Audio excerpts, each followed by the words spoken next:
Joksan inside. Ronaldo, track back. What a goal! What a goal! What a goal! This is the biggest FIFA Ultimate Team event ever has been. When you play games like that, anything can happen. Not expecting that one. It's all about mental.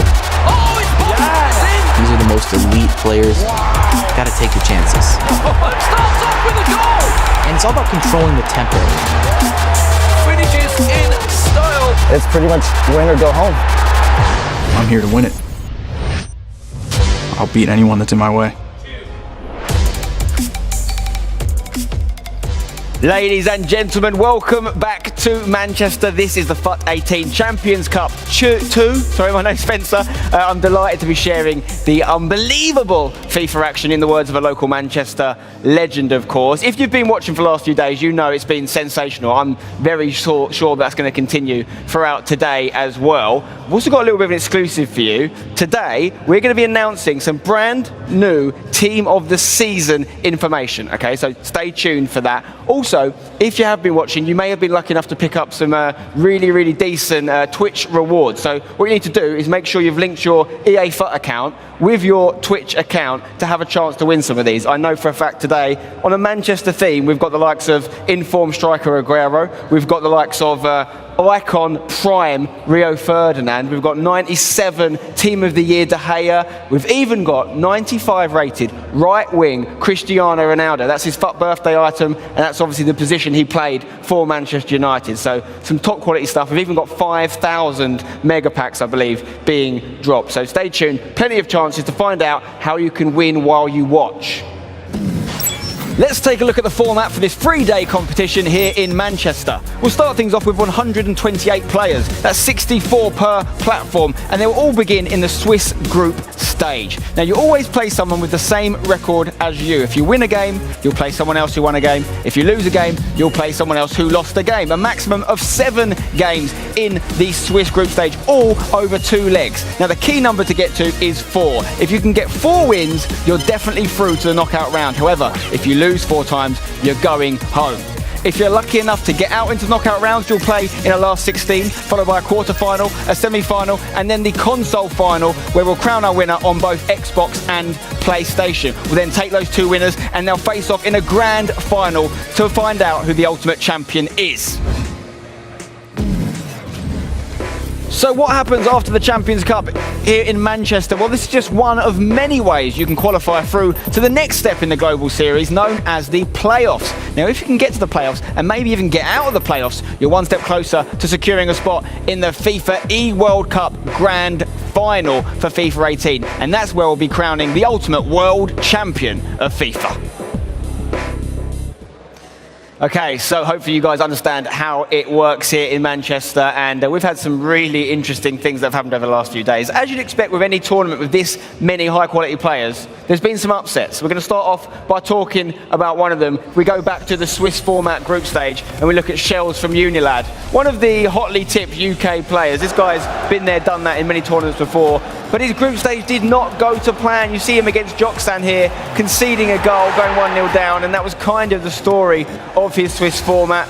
Despite going 1-0 up in the second leg, he again goes behind against Joksan, ultimately losing this game, and ultimately crashing out at the group stage. Look at that chip there. Audacious from Joksan. So we lost Shells at this point. We did lose Shells, but some players we haven't lost include Mr. Falcon MS Dasari, who's absolutely smashing it against a really good player, Melbourne City Marcus here, gets himself a 4-1 lead in that one. He's going through to the knockout rounds. He's in the quarterfinals, of course. We're going to see him later on today. Definitely someone to look out for on the Xbox. And you can see here his record there. He got his 5 wins, which you only need 4 to get out of the Swiss format, so he got 1 extra, you could say. 7-3 against Kerr.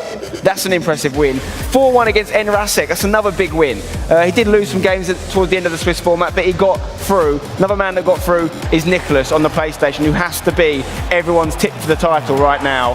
He's been beating everyone. He's won every single game. He's the only player left that's won every single game. We just saw Joksan beat Shells. Well, he beat Joksan. Nicholas, look at those greens. Look at those green W's. He's got too many of them. Someone needs to take one off him, or else he will be winning the whole thing. Some top quality results. I mean, Dami, for example, is a top quality player. He beat him 7-2. 9-4, sorry, against the stranger. Some of these results, 4-0, keeping a clean sheet in the round of 32. It's unheard of, quite frankly, guys. So Nicholas is definitely one to watch. I'm going to send you over now, though, to someone who's also one to watch. It's Jimmy Conrad. Yes, Spencer, thank you so much. And that is right, it is me, your favorite former U.S. men's national team player, Jimmy Conrad. And I have the best seat in the house because I get to sit here on this lovely sofa with my friends. And two of my friends that are joining me now, Maverick Wolves. Now, Mav and Wolfie, some incredible games. Tell us about yesterday a little bit, like a quick recap. The feeling, the emotion, the surprises. I mean, I tweeted it yesterday. What a day of FIFA we had yesterday. Spencer rightly said it up there. We had some big names go out. We had some big names go through, massive performances. What a day yesterday was. All right, we're going to do a little bit of hot and cold. Okay, we're going to start with some cold players. And one player, one big name that went out was Gorilla. Yeah. Nobody saw it coming. He was 5-2 through the Swiss format. But then he got through the round of 32 and then he just fizzled a little bit. He didn't step up. He had a 3-0 lead in the first leg of the round of 16 against Goal Machine and he lost it. I think the best way to sum up his experience in this tournament is he's bottled it. I mean, he's thrown away a few leads, unfortunately. He's been in the winning position many, many times, but then somehow he's let his opponents get back into the game and take the win as well. So is he the Spurs? I think he is. He's Spurs of FIFA right now. That might be too harsh. Is there any other guys that stood out? Because Tass is out. There's some big Hashtag names. Ryan is out. Hashtag Aggie is out. I mean, he's not alone in being cold. He's not at all, is he? And I mean, we then have FUT Honey Badger, who was the one that actually put Agger out. He then went out himself. There's been so many people that have exited early. Spencer mentioned it all the way back to the Swiss format, but Shells went out 1-4. Crazy, crazy results. Marlett didn't quite perform in the Swiss round either. He went home 0-4. There are names you haven't expected to go home so early. And then I'm sad that some names are out, but I'm also kind of happy that there are going to be some new names that are going to emerge. 100%. Like this guy that's hot. His name is Remy Martin, and I love him because he's from my part of the world, Los Angeles, California, East LA to be exact. Now, he was only 4-3 through the Swiss group stage, but he picked it up when it counted. He picked it up when it mattered. He took out Tass in the round of 32, and he took out the reigning champion from Barcelona, F2 Tex. Fantastic performance. He did it with style. It wasn't like he eked by or did it in penalties. He beat these guys quite easily. Yeah, like you said, he stepped up when it's mattered, and to take and he took out the reigning champion from Barcelona, or the one who won it in Barcelona Tex is incredible, and he must be feeling confident. Now, any other guys that are hot that? I mean, of course. Yeah, I'm going mentioned Nicholas. You've then got, I mean, Dax. He's going under the radar a little bit. People aren't really talking too much about him, but he's doing what he needs to do. Again, he came back against Gorilla twice in group stages, and I mean, you've even got Dami, people like that, really stepping up. Dito as well. Well, also Remy Martinez is going to be playing against Dossary. Okay, so what's crazy is that he just showed up. Just now? He was minutes away from being disqualified, and Mr. Sorry. Oh my. It's better late than away. He's cutting it showed fine. up. So is that a mental game, do you think? Do you think he's trying to off-put, or you just think he rolled up out of bed late and was like, whatever, I already qualified for the playoff. And maybe Uber driver lost his way to the stadium or something like that. Yeah, maybe. There's plenty of excuses We he can know. use. He's being risky though. He's being risky. If he's nearly getting disqualified, he needs to get ready ASAP. Well, here are the 3 games that you guys can vote on right now at EA Sports FIFA on Twitter. You guys picked some good ones yesterday. No pressure, but we want you to pick the right ones today. You can see them here. So go to EA Sports FIFA on Twitter, like I said. Pick one of those 3 matches, and that is the one that we're going to show. Really exciting. But still, I still can't believe that. I don't know what's going through his mind. This is a big day. Yeah. You could be a champion. All of that hard work could nearly have gone. Yeah, imagine going out like that in the form that he is in. He's put 7 goals past loads of people. Imagine that. Minutes away from being disqualified. But a man that isn't minutes away from being disqualified is one of my favorite people on the internet. It's Shoeboy. Take it away, Chew. Thank you, Jimmy. Now, a guy that is definitely not close to being disqualified is Megabit. I'm sure you guys have been seeing on the graphics, on the broadcast yesterday, that Germany is doing amazingly well in this tournament. Some of the German pros are absolutely smashing it, including Megabit, as well as the likes of Dito and Razek. But let's talk about Megabit for a second, because this guy is probably one of the hardest working pros out there. This guy was able to qualify on 2 consoles, both a PlayStation and Xbox at the same time. 46 goals for, 34 goals against, 5.11 goal ratio. A bit lower than some of the players that we saw earlier, but this guy is just making it when it counts. yeah, we were talking to him before, you know, this guy doesn't understand why he's not able to play on both consoles, because he's able to do 80 games every weekend. So he is doing amazing. He's qualified for the playoffs. Hopefully he can take it home for Germany. Now, let's take it back to Spencer. Thanks very much, Chew Boy. Right, we've heard from the guys. It's nearly time to kick off our first games here on this final Sunday. Let's take a look at the bracket so we can understand exactly who's playing who and what games are coming up. Quarterfinals on the Xbox, Megabit versus Goal Machine, huge. Remy Martin versus Falcon Emerson Dasari, huge. They're all huge. Okay, we've got Hiroja versus #Harry, the only Brit left in the tournament. We've got PSG Dax versus N Rasik, and then moving on to the PlayStation, we've got Nicholas against Gotsuri. We've got Maestro against Ice Vogel. Let's take a look at some of these quarterfinals in more detail. Megabit versus Goal Machine is going to be the first game on stream today. So it's a German versus a relatively unknown Canadian who's come out of nowhere, and him and Remy Martin are pretty much representing North America right now, and they're doing it very, very well. I'm going to hand you over to our commentators now. We've got Richard Buckley, the name that the person the RB button is named after, I should say, and we've got Brandon Smith. His initials are BS. There could be a reason. Over to you guys.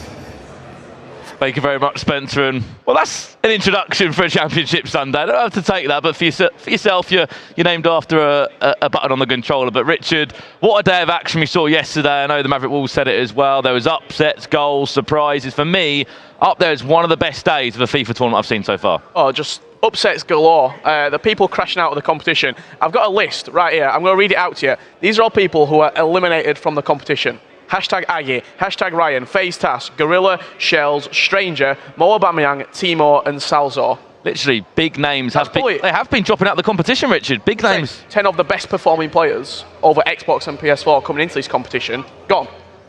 That's very true, but however, there are some big names still in the competition. Obviously, Megabit is in action up against this man, Goal Machine. Richard, he took out one of the big boys yesterday, didn't he? Yeah, he did. What a performance from Goal Machine, Brandon. It was quite remarkable, the win that he did pick up over Gorilla. And the way that he did it as well. He brought on the players who he's comfortable with. 84 Irving Lozano, Inform Alessandrini, Mo Salah. They were the guys who did it for him. I went on Twitter afterwards and I was looking through it, and some of the praise that he was getting for not bringing on the big boys, bringing on the players who he's comfortable with, playing to his strengths. And it's working for him. I imagine we'll see him again today. Alessandrini, Lozano coming on and making a difference. Obviously, as you guys may have known if you have been watching, you can use any obviously player on these guys are playing on an unlocked EA account. So to use those kind of players, I know he didn't start them, they were a super sub for him, but you know, the Alessandrinis, the Lozanos, for maybe back in November, you know, that qualifying month for Barcelona has already gone, which obviously F2 Tex did win in the end. Those were the super subs you'd bring on to do well for you in Weekend League. Well, I think they still are now, probably. I spoke to Goal Machine coming into the tournament. He were in ESWC last weekend, and I said, some of the picks that he uses Birdcamp at left centre mid. I said, what's the thinking behind this? His response, these are the guys that I've picked up. These are the guys that I use online. They do the job for me in qualifying month. Why would I not roll with them at a major tournament? And so far, they've provided the goods for him. He also said at that tournament as well that he made himself out of the groups, I believe, didn't really get any further than that. He said, I use those players because at home, I haven't got the coins to afford the big boys, so why not am I going to use them at an event? I'm used to using them, I know what they can do and how I can use them, but here we go. Obviously a two-legged quarter-final here between Megabit from VFL Bochum and obviously Goal Machine representing Bundled Esports. The man, as Chuba would say, from NA and... Marcelo's just bullied Ronaldo off the ball there. I don't think we see really penalties given for them anymore this year. It's more upper body strength there. However, Megabit's already got a playoff place, and obviously Goal Machine, everyone that makes the quarterfinals onwards. Some of the other quarterfinals, obviously, that we'll be playing later on today. Richard, we've got, you know, Remy Martin, MS Dasari. What a story that was. MS Dasari turning up late and nearly getting disqualified. Oh, wow. Goal Machine scoring goals for fun. Messi on that left foot, we know what he can do. Clearly that man's had a good night's sleep and he's back to play some FIFA. What a start from Goal Machine. You can see straight away, Megabit pausing the game, he needs to check something out. Is it going to be a formation change? He started with the 4-2-2-2. I think Goal Machine does run with a 4-3-2-1. So what is it going to be, the change from Megabit? I like this though. Early, 8 minutes in, he's noticed there's something wrong. He's matching up his opponent straight away. Well, he did beat Dubsy in the round of 32 yesterday, Megabit, 9 goals to 1. You know, I heard rumours of a rage quit from Dubsy, whether that is true or not. And then he went to beat Janos. Janos was 1-0 up in the first leg. In the second leg, Megabit just turned it round and won that one 3-2. However, when I spoke to him, he just said, I was playing too fast against Janos. I just couldn't slow myself down and play that way I wanted to play. I've just seen a change right there. He's playing Team of the Year, Cristiano Ronaldo, at right centre mid. In a 3 alongside Vieira and Hullet. I'm not sure the thinking behind that. Ronaldo is quite physical. He wins the aerial battles. Maybe a long shot from Ronaldo if he's shooting from range, but I'd much prefer Ronaldo to be up top, maybe at that central striker spot, and then we often see Pele sometimes used at right centre mid, but CR7 right centre mid, controversial from Megabit. Well, maybe it will help him now. Messi back to go on that left third. We're all square. Just like that, that little change he's made. Yes, question marks over Ronaldo in centre midfield. We haven't really seen the impact he's made yet. But just that small change, Richard, has paid all the details so far. Goals, goals, goals. I think that's going to be the headline of this game. You saw the defending there from Goal Machine as well. They were expecting him, I'm not sure what he was trying to read, to be honest, because Messi, he is always going to turn onto that left foot. A lot of the players are reluctant to shoot with Messi on his right foot. He dove in to the right. Megabit just turned onto his left, low-driven shot past the goalkeeper. 12 minutes in, we're drawing 1-1. This has got Thriller written all over it. Well, as we know, this is the Xbox side of things here. The first game of the day in the FUT Champions Cup 2 in Manchester. We'll have a live crowd later on today. I believe it's from 5 o'clock UK time, where we do approach those finals, Richard. And, you know, what a spectacle we could have today. I'd probably say one of the biggest crowds for a FIFA event. Yeah, crowd will be filing in, and they'll be getting behind their players who they want to back all the way to the trophy. And it does play quite a big impact having the crowd in.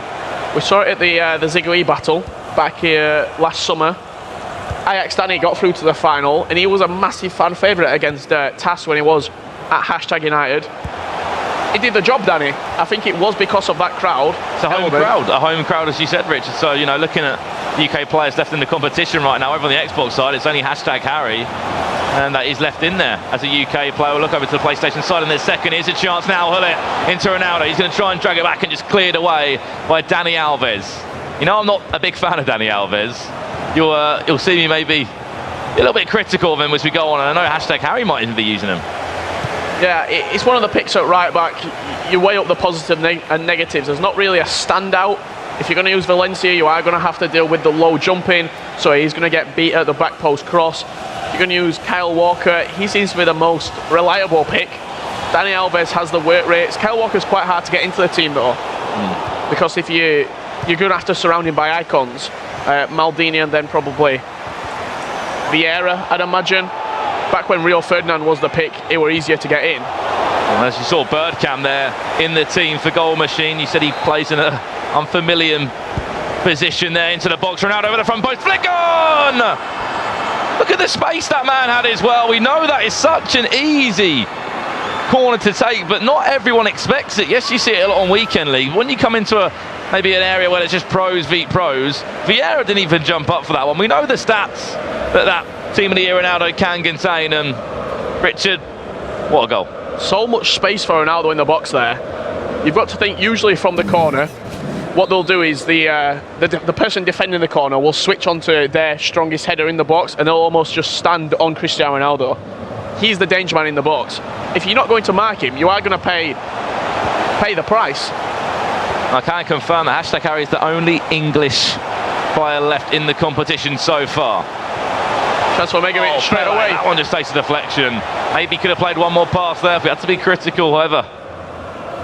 To get the shot away in the end, but still is 2-1 down here. And what a tournament, and what a name this man is making for himself, Goal Machine, isn't it? He came over to Europe, obviously for the time of VSWC with the bundled guys, had a boot camp, very good friends of Ajax, Joey. And he said he was hitting 40-0s on Weekend League. Yeah, hit back-to-back 40-0s in Europe, coming over from Canada.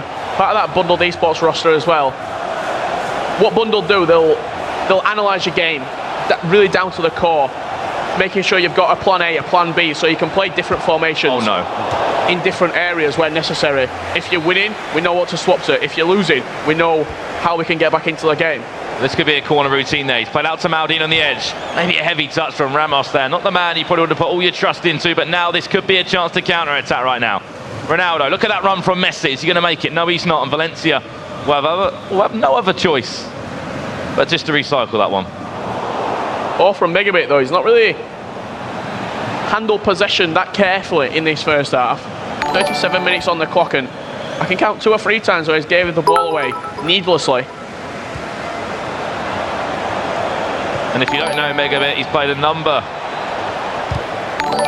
of games on the edge. Pull it now, look at the time, look at the space. Maybe just rush that shot in the end. In comes that cross, Messi! That Messi does have 90 jumping. Very, very good heading accuracy as well. He's an aerial threat if he does get the space. Well, we saw him win a header against, I believe it was the fullback of Valencia the other day. And somehow obviously beat him now. I know Valencia doesn't have the best jumping stats. Playing for that Zanetti as well. Obviously it was just released, the prime one here. It's an attack now for Megabit. Can he cut back inside? He's got the ongoing run into Ronaldo. David will save that one. Yeah, I think that prime Zanetti has 50 jumping. Was it in the 60s for Valencia's jumping as well? Yeah, 70 I think. So Zanetti, 5'10", with only 50 jumping. You've got to think at the back post it will be exploited. So I'm not really going to expect to see him that much used. And we haven't even seen these super subs yet from Goal Machine that we've heard about or we've seen. Obviously I wasn't lucky enough to commentate on that one, Richard, and you and Chris Trout. Well, so Chris Trout will be back on the desk surely by half time here, Richard. You can see what they're playing for, that trophy. And currently the man from Canada is just in front. Yeah, I think for a lot of the pros who didn't have a playoff spot, they were getting to this stage of the game. Right now, they can move forward. They can think about lifting the trophy. You can see here, Megabit not happy with something in the game. He was started with a 4-2-2-2, switched into a 4-3-2-1 to match up his opponent. Now he's going to the narrow 4-1-2-1-2. Henry coming in at right centre mid. Ronaldo going back up top alongside 96 R9. Messi going to be that central attacking mid, pulling all the strings. The puppet master, Lionel Messi. As you said as well, if you can utilise him in a certain area on the field, maybe a cam position, you can just drive forward and just, dictate the pass, as you said, Richard. Either will the German be able to get back in this one? It's only the first leg still. There's still a long time in this game, and as we know, and then like I said, wow, that is liquid football there from Megabit. Just maybe 1 or 2 more passes that he needed to do a heavy touch from Messi that didn't suit the way he played. I'm looking forward to seeing these super subs, Richard, if we're going to see them. What minute was it against Grilla when he brought them on? Maybe 65th, 70th? Yeah, roughly about 60th, 65th minute. Oh, look at that space to drive. Surely! That 6'3" giant of Ruud Gullit. Is he happy with that or not? I think he is happy, but he needs to keep his composure because there's so much left of this game to play. See Megabit there, unfazed by conceding the goal. What it was, he just got down the side. Messi got into that gap then. The back post cross, it's so effective this year in FIFA. Pull it, rose, highest. And nodded in for that top corner. Take the goal cushion, you could say. And Marcel didn't even have a chance there, mate, to do anything about that.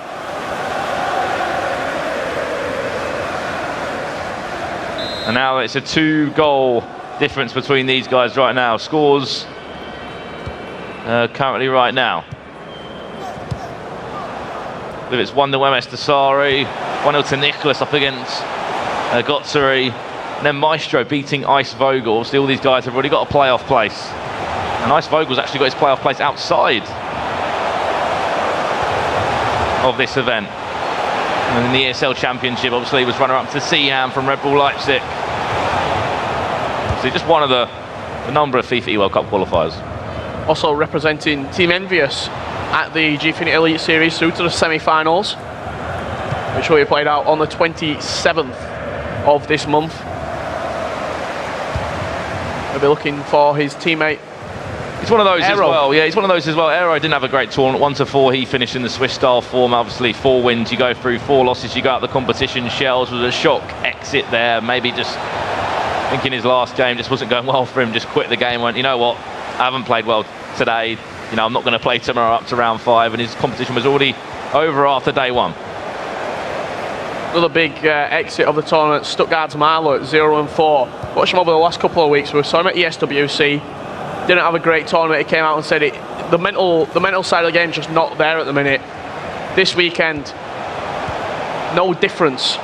0-4, went out, and at the minute, he has to get that sorted if he does want to try and clinch a playoff spot.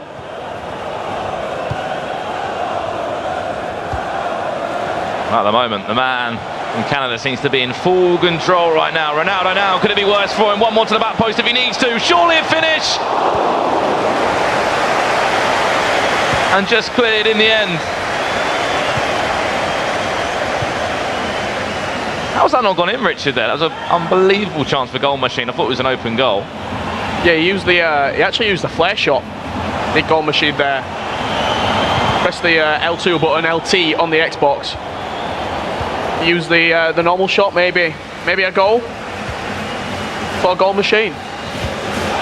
Just the way he plays as well, just the way he can press that ball, and watch how he's look at the run he's doing off the ball with his midfield there. Look at how deep bird cam is there. Yes, he's found a way through on that occasion. Megabit will be doing a job there to try and beat David De Gea. And that's what the defensive shape of goal machine is making Megabit do. Megabit would usually never shoot from that sort of range. He likes to create the 100% chance where it's just a tap in.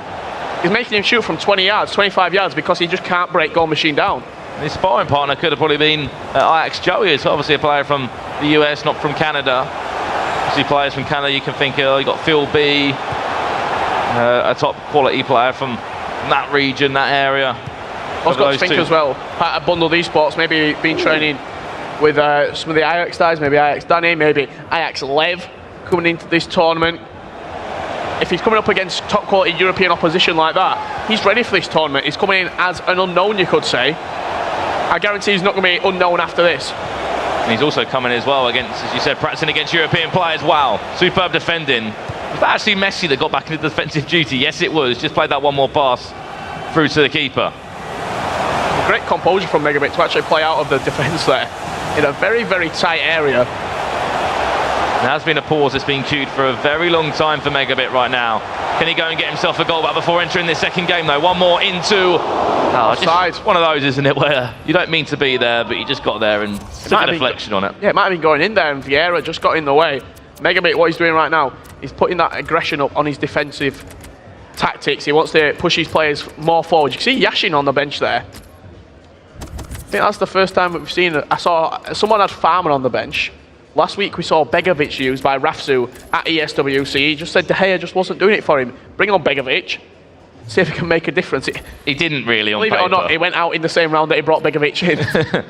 It was one of them though. I don't know why you would change out. Obviously, yes, if you've got your complaints about the keeper, you know, he's still a 97 rated for item. Why would you go and change it? But Begovic, he's got the saber feet trait. He's quite a tall keeper, but you know, if we're going really into the nitty gritty and the detailed stats, he hasn't got it.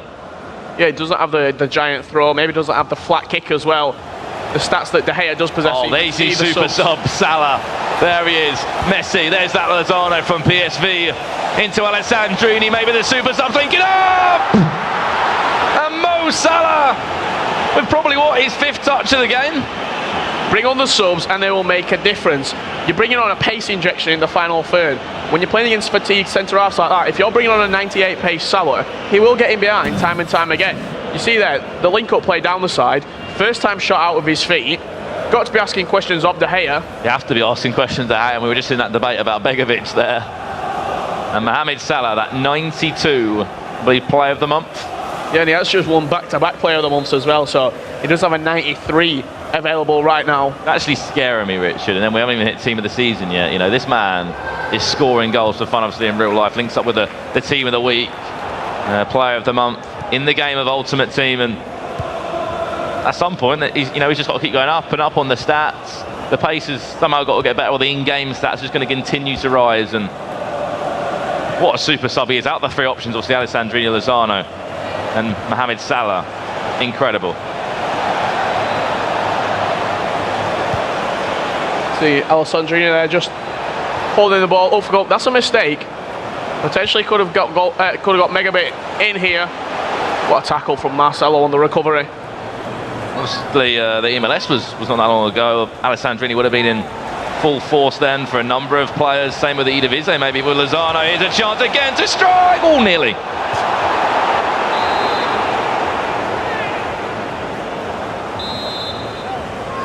A few more goal updates from the other games. Icevogel and Maestro 1-1. Nicholas still leading 1-0 and MS Desari, it might have been late, but that doesn't matter. 3-0 up against Rami Martin. Can he recycle now? Added time to come. Just 2 minutes, as we always used to seeing now, but he's coming with a plan, obviously. Maybe he went back last night, had an early night. Look back on some of his games, looks at how he can still improve. There's always room for improvement. Can he make it worse for Megabit there? Fantastic last-ditch tackle, and just Megabit's thinking, get me into that next game now. I need to start again. Do not go and score against me again. Sandrini there. Oh, that one was nearly harsh. What a block on the line, yeah. 4-1 coming into the next game right now. Got to be thinking, goal machine. He's a machine. It's all going right for him, but in the first leg, between him and Gorilla, they were 3-0 down coming into the second leg. How is he going to be able to deal with a lead compared to coming back into the game? I think it's a lot easier to try and get back into a game than it is trying to protect a lead, because when you're protecting the lead, you need to think about, do I carry on playing the way I do? Do I go for a more defensive shape? When you're chasing the game, you score and score and score, and that's the only thing on your mind. You can see the difference there, obviously. Goal machine, controlling his hands still right now. Then Megabit, I believe he could be tweeting out his result. He's on his phone. Maybe just escape from the game a minute, if he can go and speak to any coaches around him, maybe if he is allowed to do that. But I think it's a great analogy you just put across there, Richard, because if you look at his career in general, goal machine, for big finals, big competitions, he hasn't really, you could say, had many times where he has been in a winning position where he's been doing exceptionally well, and you think it's crazy that we're going, you're 4-1 up, why are you panicking, why are you worrying? Because players sometimes don't know how to react. Do you go and keep possession? Do you go and score more goals? It's just one of those. Also, a game can switch so quickly. If Megabit comes out first 10 minutes, scores 2 goals, gets himself a goal, this game's pretty much, it's in the balance once again. If Goal Machine gets the opening goal, makes it 5-1, Megabit is a class player, but has he got that in his locker to turn a game that drastically in such a short space of time? There we go. Got the words out in the end. Obviously, it's starting to fill up here in the Victoria Warehouse in Manchester for this Spring Cup, and as we go through each round, Richard, you could say obviously the quarterfinals, semi-finals, the final, then the big cross-console final where everything's on stake. The champion, the prize money's on stake. We could have one of the biggest crowds for a FIFA eSport event that we have ever seen to date. But Megabit, when I spoke to him yesterday, he just went, I was playing a little bit too fast. I was rushing things. However, another quarter-final in action, Richard, over on the PlayStation 4 side now. Icevogel up against Maestro. We've seen a lot of these players over the last few months. Yeah, Icevogel, he's a killer. This man, he goes for blood. In FIFA, he will just play and play and play. Very similar to Nicholas. No real reaction from him. He will react when he wins the tournament. We've seen Minji Infinity, the interviews afterwards. Doesn't have a lot to say, gets the job done, moves on to next week. Maestro, on the other hand, he's been building, I feel like. Yeah, it's that mental side of the game as well. Obviously, Sir Alex is his coach there, did a lot of coaching back at Epsilon last year with Joey, really helped him come leaps and bounds and moved over to Lille. Maestro only just signed back in March. It was right at the beginning of March he signed for Lille, obviously with Sneaky. 2 French players there, 1 Xbox, 1 PlayStation, and Maestro, what lacks of his game? He's still young, number 1, and if the game starts going against him, the mindset will go. Very similar to maybe like a Sihan sort of player. If he's playing well and the game's with him and the momentum's with him, he can pretty much beat anybody. As soon as it goes against him, that's when we see a capitulation happen. Well, these guys obviously drew 1-1 in the first game. Icevogel in the red strip from left to right, who's having a fantastic year. He already got his playoff place, Richard, before coming to this event. He was second, or runner-up, you could say, against Sihan in the ESL German Championship, another FIFA E World Cup qualifier. When I say that, everyone is trying to get into those playoffs later on in the year. 128 spots again, Richard, 64 each side, and the way you can get there not really via FUT Champions. It's more the case of you have to go and play in tournaments all around the world. You have to do well in tournaments as well. In this, in Barcelona and in Manchester, you had to finish quarterfinals or above to get your playoff spot. In pretty much everything else, you have to win your console side of it. We're looking with Gfinity Elite Series, you have to be a winner. V4 Gaming Festival in Budapest, you had to be a console winner. Who's got that winning mentality in the locker? It's something you can't train, you can't buy that. The only way you can get that is through winning a tournament. Megabit coming out with a different formation. Started with a 4-2-2, then went into a 4-3-2-1 to match Goal Machine, then went into a 4-1-2-1-2, and now he's going to a 4-3-3 attack. This is the same formation that hashtag Harry plays when he's losing a game. He'll switch into this, try and get back into the game. Will Megabit have any success early on? As you said, a man that's enjoying winning at the moment is Goal Machine. And maybe not on everyone's radars coming to this competition, but you cannot write off anyone that's in the top 64. Whether you finish first for qualifying month, look back to Barcelona again when it was Dreamar played Megabit 64, beat first. Dreamar went and got a playoff place, and so did Megabit back in Barcelona. However, Megabit is down currently in this game. He's playing that away VFL Bochum strip now, the white one. He's in possession now with that R9 Ronaldo. Trying to feed it through to Pele. Can he whip it across? Nearly a bit of space lurking at the back for him there. Bullet will miss the header, and then it'll be a chance for for Goal Machine to play out with his Hullet. Obviously, you're wondering why both these guys are using the same players, or 90% the same players, is because you wouldn't miss out on a 96 Ronaldo. If I'm playing 96 Ronaldo, you're going to be playing 96 Ronaldo. Goes without saying. Yeah, what an effort from Bergkamp there. One player who didn't use 96 Ronaldo this weekend, Mo Aubameyang. He decided to run with Team of the Year Kane after the Draft Story Cup. How good Kane was in that for him. Didn't go to plan this weekend for Mo Aubameyang, but he has secured a playoff spot. You telling me he dropped Ronaldo? He dropped 96 R9. What, and started Harry Kane every game? Team of the Year Harry Kane. And what are the draws for you for Harry Kane? Yes, he can get up and hold the ball up. Physicality, shooting, he's pretty much perfect from anywhere. The pace isn't great, but I think it's good enough. It's a really good hold-up play. His weak foot seems to be one of the weak foots that's just unbelievable. Harry Kane's left foot, in real life and in FIFA, is pretty remarkable. Obviously, I think if you've got the choice, 99% of people would use R9 over Kane. But we see Kane used to come on as a substitute, right centre mid. That sometimes seems to be the position for him. Something I picked up on there, Rich, is you can just see how that press from Goal Machine on Megabit is incredible. They say about hunting impacts. Literally, this man is. You can see, look how he's controlling Hullet there. Just ensuring that those two midfielders, there's always someone guarding that back four. Just using that jockey to try and find a way to stop this man, Megabit now. And that timing of the tackle, superb once again. One thing I've found out while watching Goal Machine as well is he's not afraid to slide in.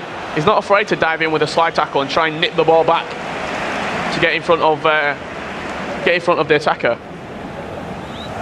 Offside trap played by Megabit. Could be getting caught out down that right-hand side. See why he's played that though. Obviously needs 3 goals now. Needs his team to really press and try and find a way past Goal Machine right now. But this is what he can do. He can keep possession. He can keep on recycling it. Linking in triangles there with Dani Alves. Not everyone's choice of right back, but Marcelo. You've got to think one more goal here right now could just conclude this game. A pause has been made by Megabit. Once again, things aren't clicking for the German. Yeah, I'm not sure if it's going to be another formation change from Megabit or it's going to be a substitute. He's just not had anything going for him in the final third. Offside trap played once again by Megabit.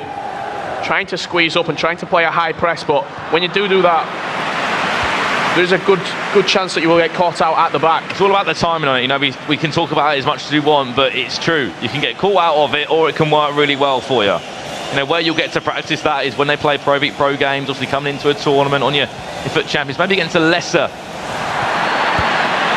quality player. That might work for you, but Megabit needs 3 goals if you have just joined. Currently is losing 4 goals to 1. Just aggregate scoreline we're playing here now, and look at the frustration on Megabit there. And here comes Goal Machine. Ronaldo, he's just won the battle against Ramos. Can he win it again? Ramos does do exceptionally well to recover there. Yeah, he got done on the wrong side, did Ramos. He got back, he recovered, nipped the ball away, and Megabit coming forward once again. But you can see there's not a lot going for him in the final third. He doesn't have a lot of options. The high press from Goal Machine seems to be very, very effective. He hunts the ball down, he doesn't back off. He approaches the attackers with his defenders. You just see that little bit of frustration as well, Richard, from Megabit. Can he get himself a goal? What a save on the rebound. What a save somehow. Wow.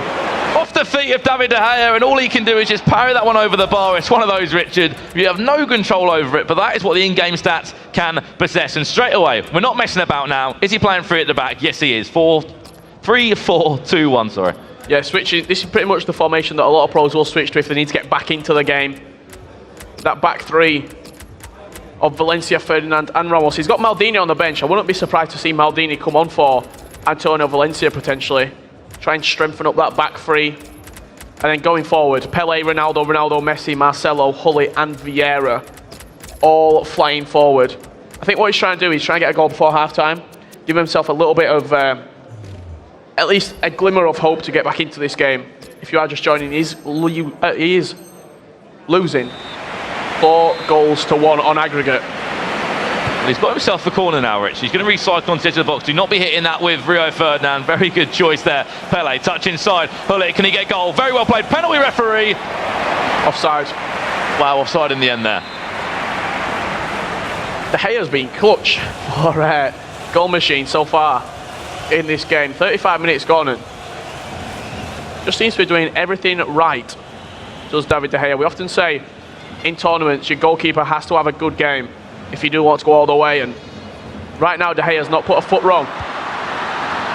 Obviously 4 quarterfinals we have got today. The ones that are in action right now is Remy Martin up against Falcon Desari. They're into the book goes Vieira for Megabit there, but Hiroshi up against #Harry. We've still got that to come, Richard. PSG Dax up against Nicholas Razek.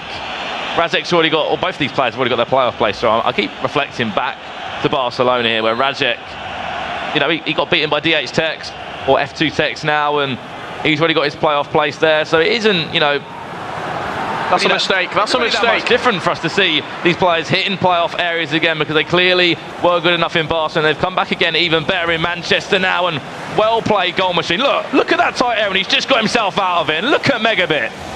Megabit's wondering, what on earth do I have to do? Already got, or both these players have already got their playoff. The ball back here. What else? What on earth do I have to do I can't buy a goal right now.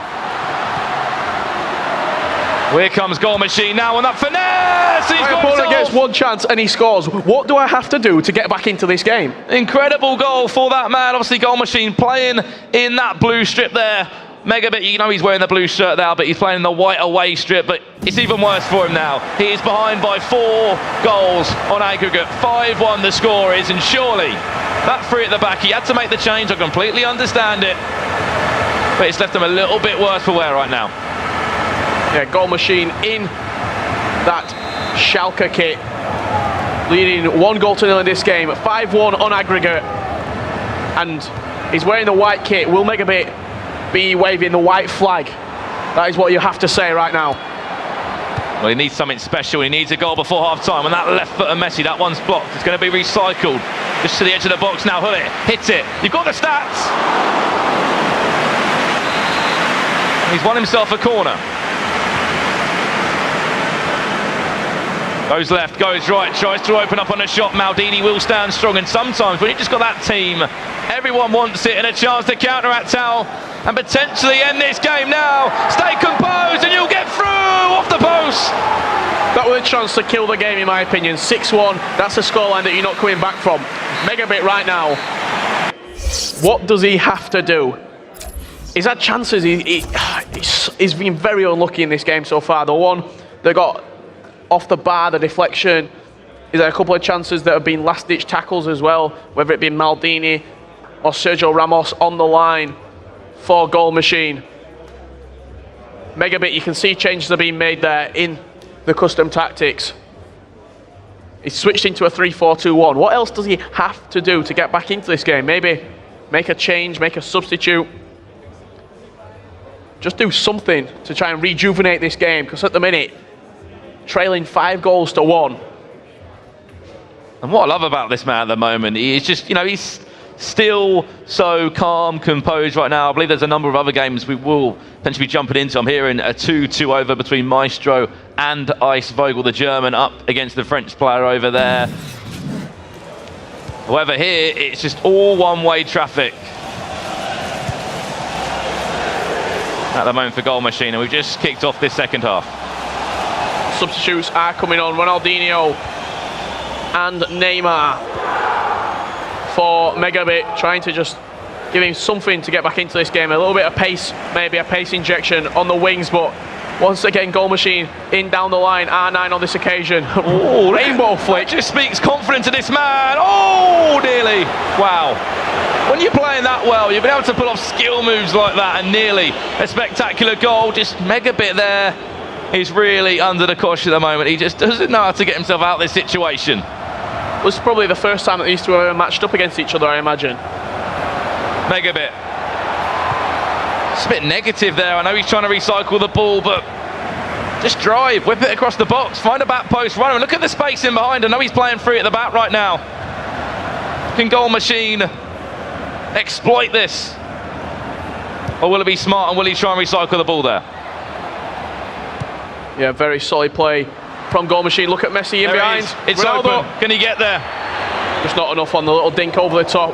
And no one could stop Nicholas yesterday. However, Gotzuri right now, the German, looks like he could be doing that. I'm hearing these guys are all square at the moment. And what a time to come into this game, Richard. 20 in-game minutes left in this second leg. Nicholas playing that blue strip here from left to right. And Gotzuri, representing Stark Esports, used to play for EC United Hawks, another German. And Brandon, I've just heard that Gotzuri has missed a penalty as well in this game.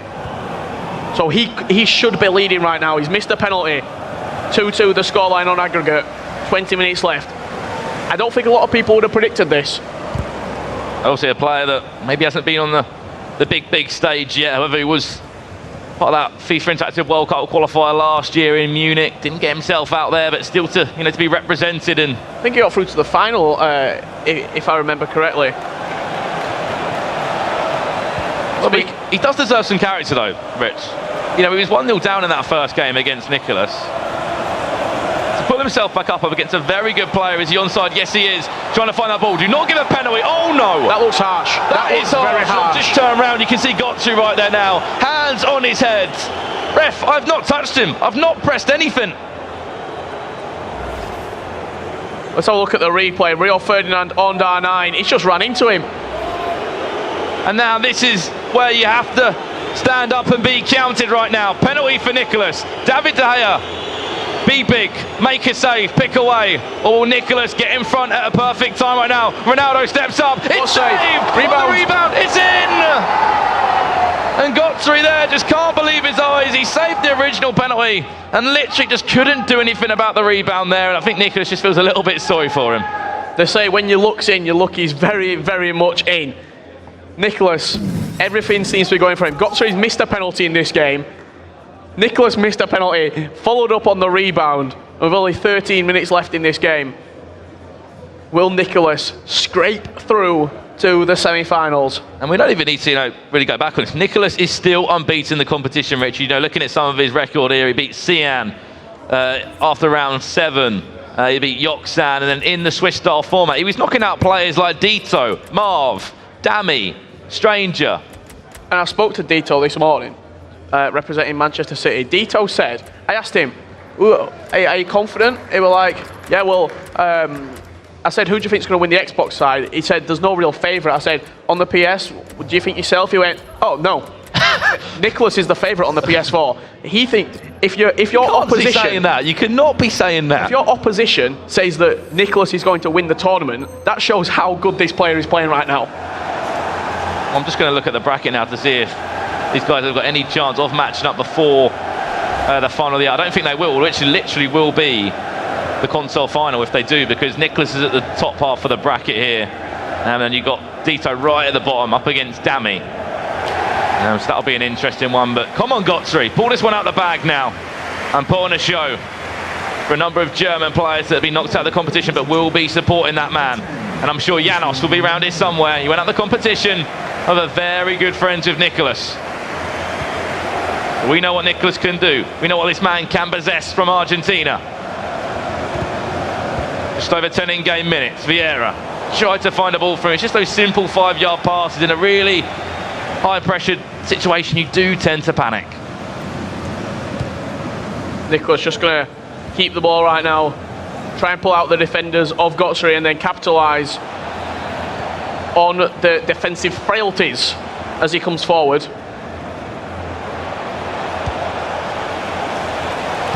Nicholas is in the driving seat right now. It's just down to how he can control this game. Would he go out and go and get another one? Gotsuri's made a pause, suggesting he's going all out attack right now, maybe even play 3 at the back. He has to go all for it. And he will be kicking himself after missing the penalty earlier on in the game. Well, you could say it goes both ways. Obviously, we don't know what the penalty was like that Nicholas did concede, whether it was on the same kind of lines as one that unfortunately just went in against Gotsuri if you're a German fan. However, Nicholas is a steam train right now, and he just keeps on rolling through the rounds here in Manchester. Yeah. Oh, that was a little bit naughty there. But just to slow down the game, Valencia into the referee's book. Just the yellow, but that just slows down the game. Yeah, it just kills the momentum going forward of Gotsuri. Nicholas knows exactly what he's doing. I want whatever Nicholas has had for breakfast this morning over the last 3 days, because this man, there's nothing stopping him. Whatever's fueling Nicholas, can we have some, please? I think you put it in a really good point yesterday, Rich. There's just no one knows how this guy plays. He doesn't really do many videos about it or anything like that. He keeps himself to himself. You know, good friends at Janos, whether these two have both got the same console back at home. Obviously, they're playing different consoles here. Whether these are little factors that could play something. I heard through the grapevine that he's won 1,800 matches on Ultimate Team and lost 11 on his Ultimate Team record. Gotsuri right now switching to 3-4-2-1. Look at that front 5. If that can't get you a goal, nothing will. Ronaldo Henry, Ronaldo, Neymar and Messi, with Hullit and Vieira just in behind. Everyone on all-out attack, stay forward. Press back line, I imagine, trying to cause the high press and get back into this game. Will he be successful? Not long left in the game, but he has got a free kick, so he can play out from the back if he wishes to. I always say, you get one more chance.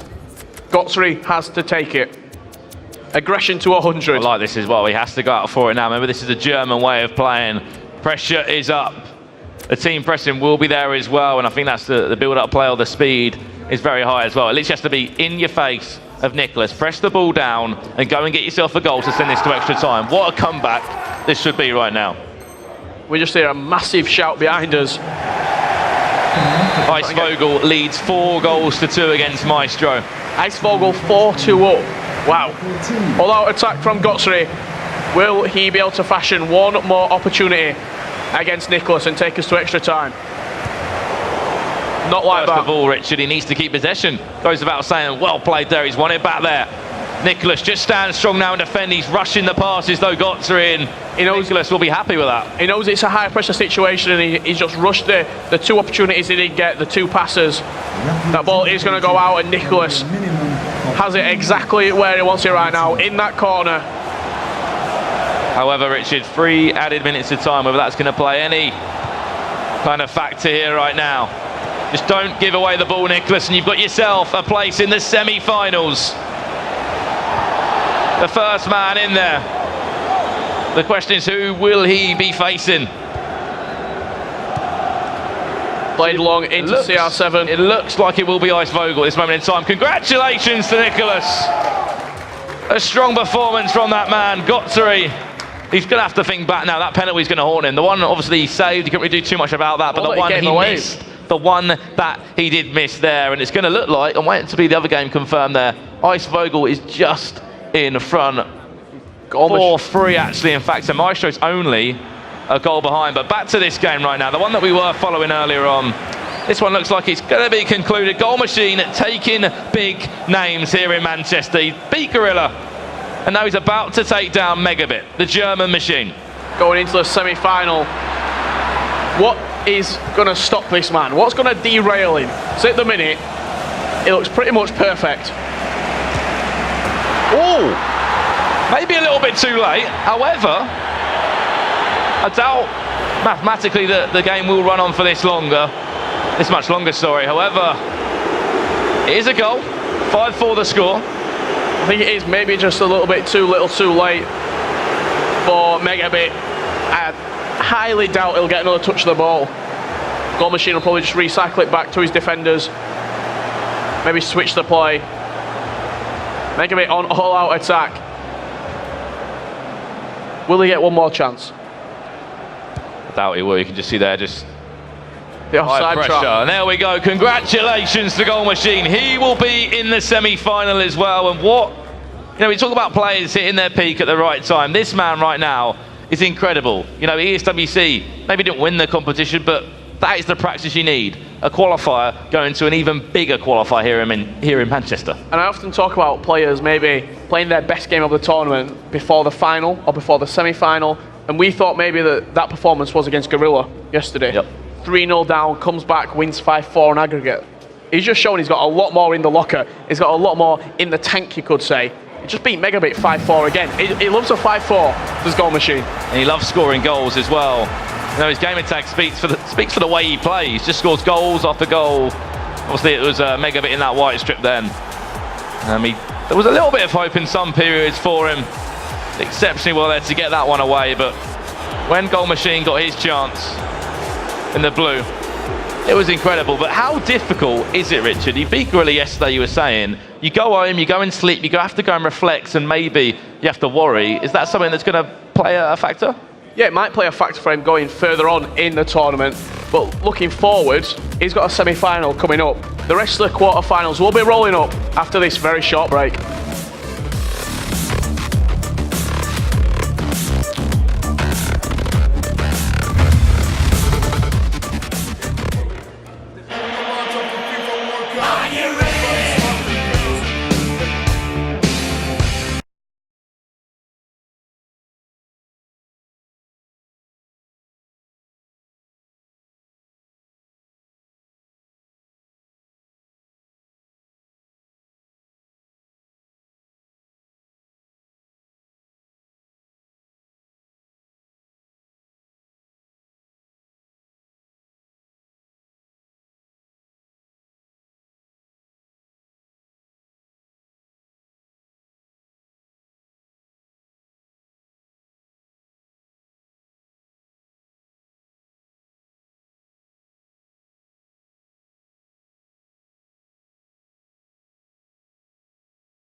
Guys, welcome back to the stream. I've got a special guest here with me today. It is #Ryan. Ryan, how you doing?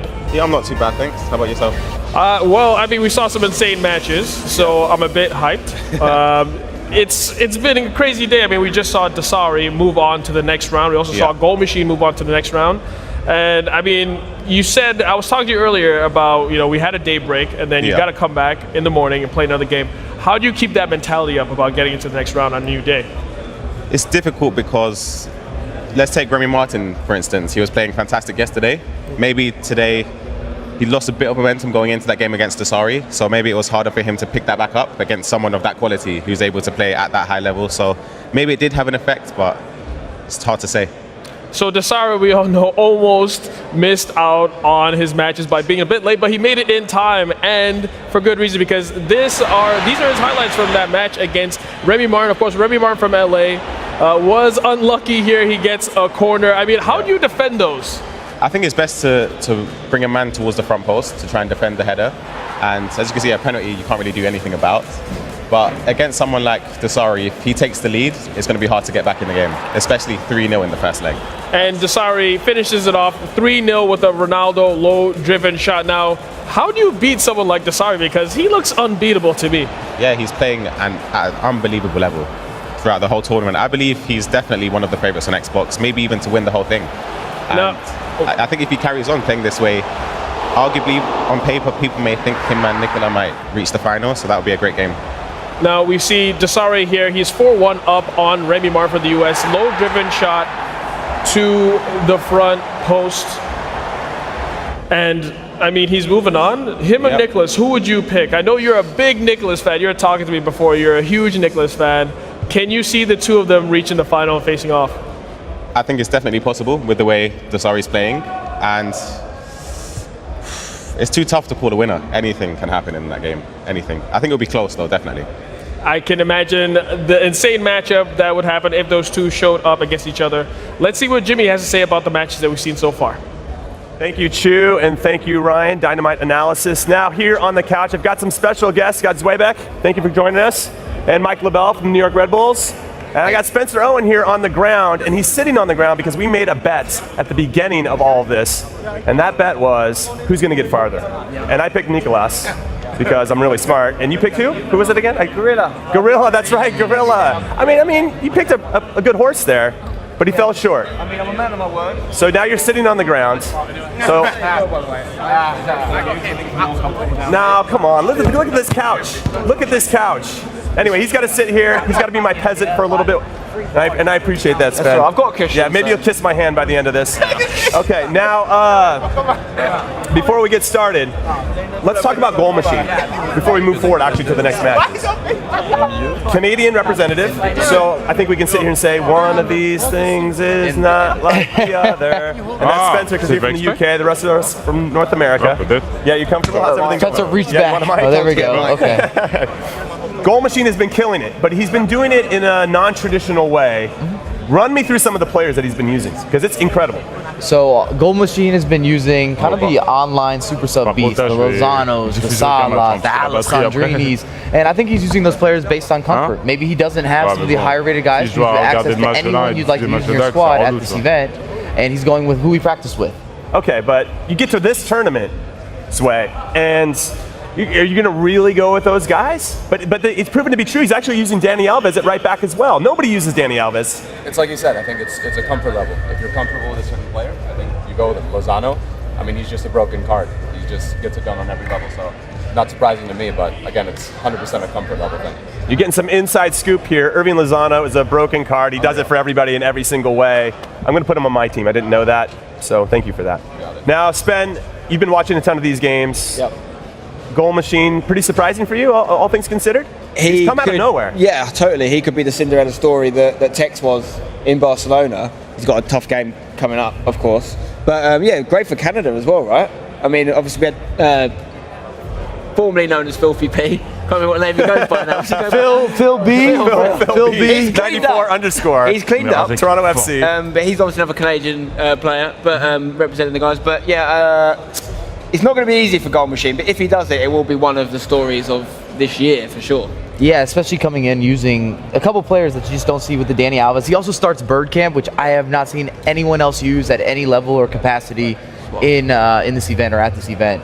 So that's kind of interesting, and it was something we should really ask him about, but I'm sure it deals with comfort. Almost positive. Like, this is who I practice with, this is who I'm rolling with, and he just played an ESWC before this event as well, so he might have got a little bit of a tune-up. Well, what I find is funny is that the last time we had a player do this, honorably airborne, he was using like Alexi Lawless and all these guys, and he got so much grief from the online community about, what are you doing, man? You have all these other players at your disposal. Use the players. Do you remember what happened with him long term, though? Because he was using those players that he was used to, got quite far, but didn't ultimately go as far as he could. Next tournament he played, he used like a traditional team. It still didn't work out, and he was like resenting everyone for making him change his squad. So if it's working for you, which you can't deny it is for the Goal Machine, all right, I think keep it. All right, let's take a look at some social media hits. The first one is from Gorilla, who says, good luck to the remaining competitors today. Hashtag FIFA E World Cup. Fair play. That's very nice of him. And then Travis says, the final day of FUT Champions Cup Manchester is here. Watch the best FIFA competitors in the world.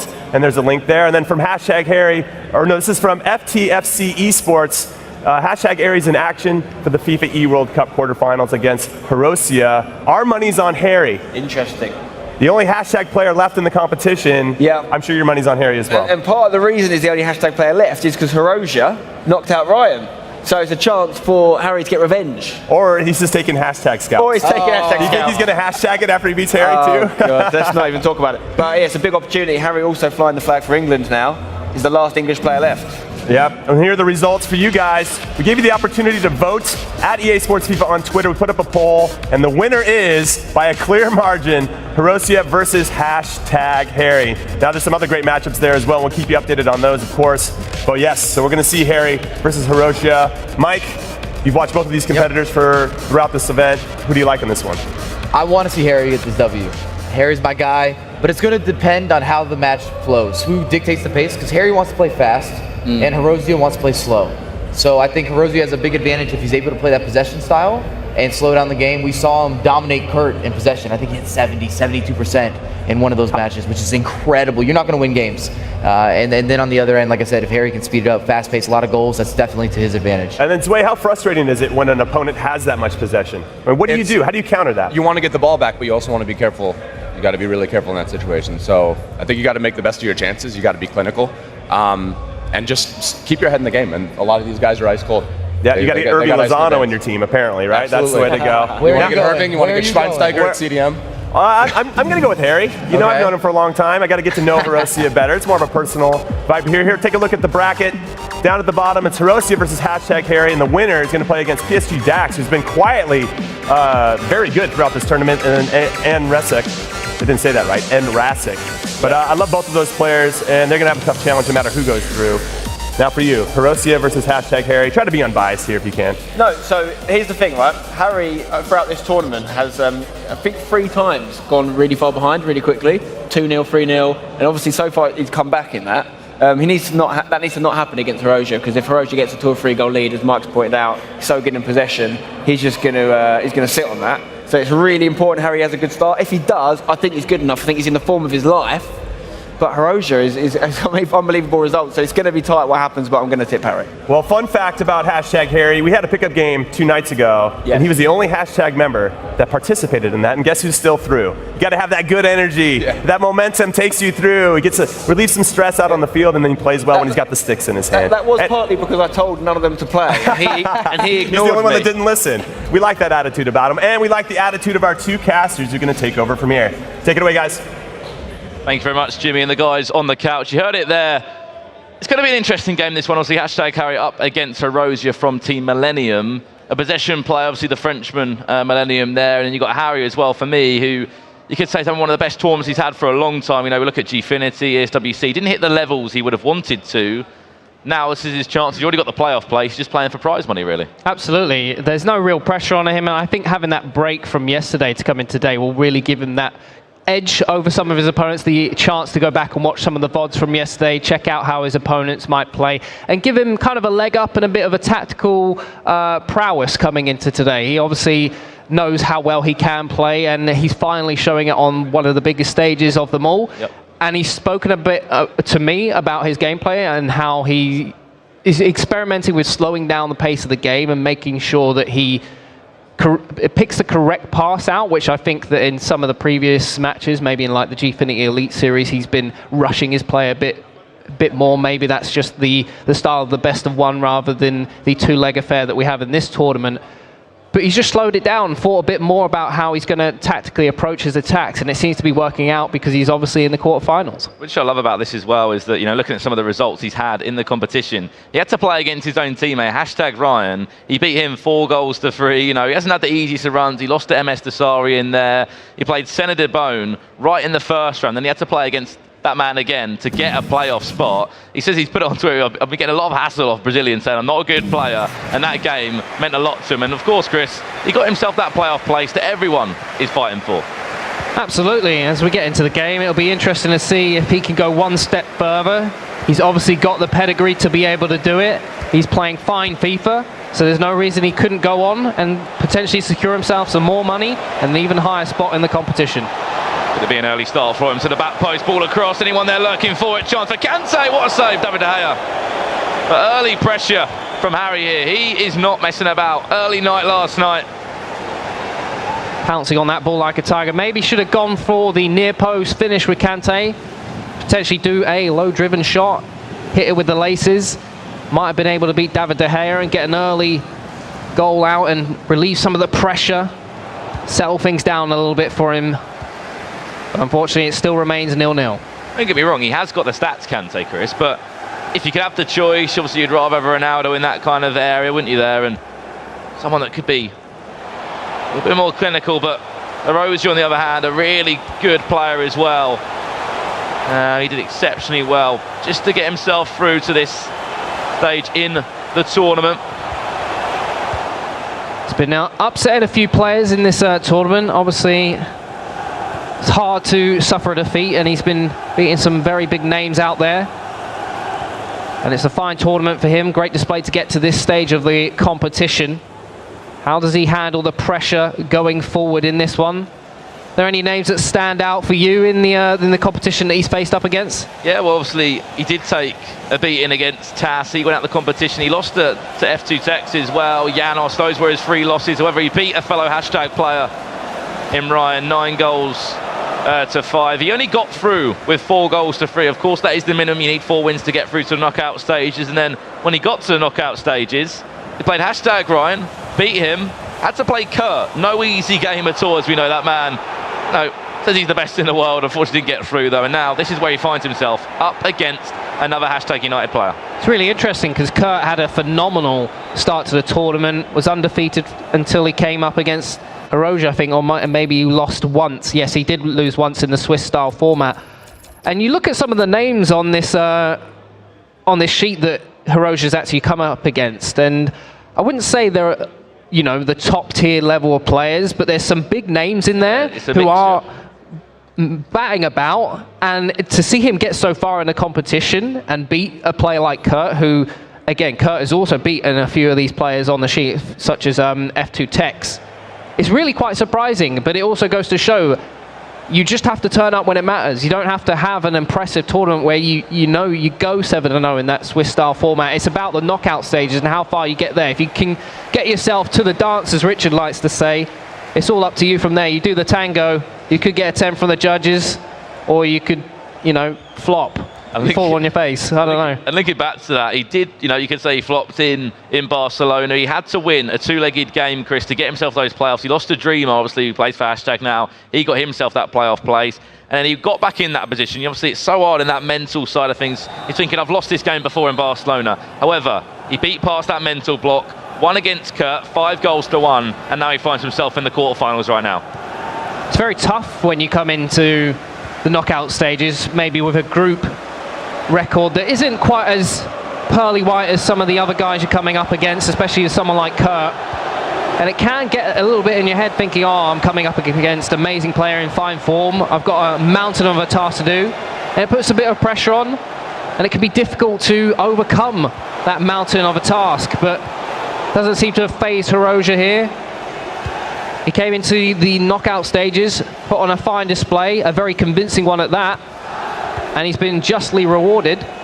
But now he's come up against #Harry, who, a bit of a wild card in some sense. He's got a very colourful personality, and you just can never really predict what he's going to come out with. One thing I really struggle to do, Chris, is I just don't always understand his play style. I can't really put my foot on it. I can't know it's not really possession, it's not really attack. It's hard to see. It kind of changes it every single game. I remember seeing a game that he somehow just won against XL Painter back in the G-Fini Elite Series, which for me was one of the most interesting games ever. None of them wanted to attack. And then if you look here, if he's going through, I'm not saying he's going to win this game yet, he's either going to be facing up against PSG Dax or Nicolas Rajek from Germany. However, a massive two-legged game is in front of him right now. Sometimes I think he just goes to like a FUT generating site and just types in a formation. You know, like you get those things on Twitter and Facebook that tell you, oh, the formation you're going to play is your date of birth, and like the first letter of your name is going to be your strikers and your tactics and all that. That's what I feel like Harry does. All the superstitions. Yeah. I mean, he's definitely adopted his game style. Like I said, in the Elite Series, he was playing this really fast, aggressive style that I think resulted in some really rushed plays, and it didn't work out for him. And I said that to him, and he also commented on the fact that, you know, just slowing it down and waiting until you get to those vital positions in the final third and really stepping up the pace and making accurate passes really pays off. I've seen a number of goals this weekend, and I think we even saw it in that last group of games, how many times we saw players get the ball on the edge of the box and play 3 or 4 passes first time that just completely cut open defences, and that's what he's been doing all weekend long. Oh, was that a Rabona cross attempted there? We'll go out for a corner though for Harry, and it's safe to say Harry has been on top in the opening stages here. Maybe not all the chances to follow it through. In comes that cross. David De Gea will just parry that one away, and Dani Alves is in that team. I know you like breaking down analysis of games sometimes, Chris. We'll come on to after this attack. However, for me, Dani Alves, you know, with his work race that he can possess, he just always seems to be out of position. Yeah, definitely. You will catch him very high up the pitch. He obviously has one of those great abilities for players who maybe don't get that many attacking opportunities to give them that extra outlet and give the opportunity to have another go on goal. And you see a lot of players utilising that overlapping function from the fullbacks, giving them another dimension when they do attack. And although I'm not really a fan of Dani Alves, I think you and quite a few others aren't really a fan of him. You don't see him too often in these big tournaments. I haven't seen him do anything too wrong so far. I'd say not today. I haven't seen him really do anything too wrong. However, just, you know, talking of other qualifiers now, he just always seems to get himself out of position. Obviously plays it right back from PSG. I'm not too sure how he completely links up, to be honest. Obviously with the chemistry, it must just work about with an icon in there, just offer the chemistry for him. But he just always seems to be out of position for me when I've seen him play. Yeah, and I think that's one of the risks of using someone like Dani Alves. If you are caught out with a bad pass and hit on the counter-attack, you can quickly find things go pear-shaped for you. You've got someone burning down the wing. We've seen quite a few chances where wingers will put that ball in the back of the net. You give them half a chance. We saw Mo Salah do it, although it was a bit of a dodgy keeping situation from David De Gea for Goal Machine playing against his man. It was a moment where you have to question where was the fullback, and that could be the situation when you play someone like Dani Alves. It's true, and obviously Goal Machine, he will be through into the semi-finals. A really impressive result from that man from Canada. He's been making all the stops. We're in half-time here, Chris. 0-0 between these two, and there hasn't really been much to celebrate so far. Not really a cutting edge from one of these two. Yeah, very stale first half, if I'm being honest. I think Harry had the best chance at the opening of the game, and from there on, it's just kind of been a neutral standoff. No one really wanting to give too much away. See Harry there actually just saying, yeah, not too bad of a half. I think he'll be happy with that, 0-0. I think for these two players, it's a bit more of a scouting mission. I think they both got the potential to go on and beat some high-class opponents. And they can bring out some interesting tactics and change the game. Which one of them will fold first and adopt one of these new play styles? I'm just looking here, Chris. Obviously, one of the semi-finals that it's already confirmed. Goal Machine up against Falcon Dasari, the Saudi Arabian that is just not being stopped by anyone. He won his game of 5-1 over Remy Martin, the man that caused the upset up against F2 Text. And there is a number of other games playing at the moment in time. A fantastic block from Marcelo there. in the opening stages of this second half. I can just see Chris turning around behind me there where a crowd is building. 3 more games are in action. We'll be giving you full updates from those ones. Yeah, I'm just trying to see if I can he's get got a look space. on the scoreboard. Rosie, and a perfect way to start this second half. Didn't really see too much of him in the first. It was all hashtag carry. But we know FIFA, Chris. We know how it can just change in a blink of a second. I think Hiroshi will be disappointed he didn't put the goal away before the corner, but he gets his just desserts, manages to put away a clean finish with Cristiano Ronaldo. David De Gea being beaten at that near post. You would have to question his positioning, but when you hit a ball that cleanly, it's always going to end up in the back of the net. Just turning around, it looks like Dax is losing his game against Rasek 2-0.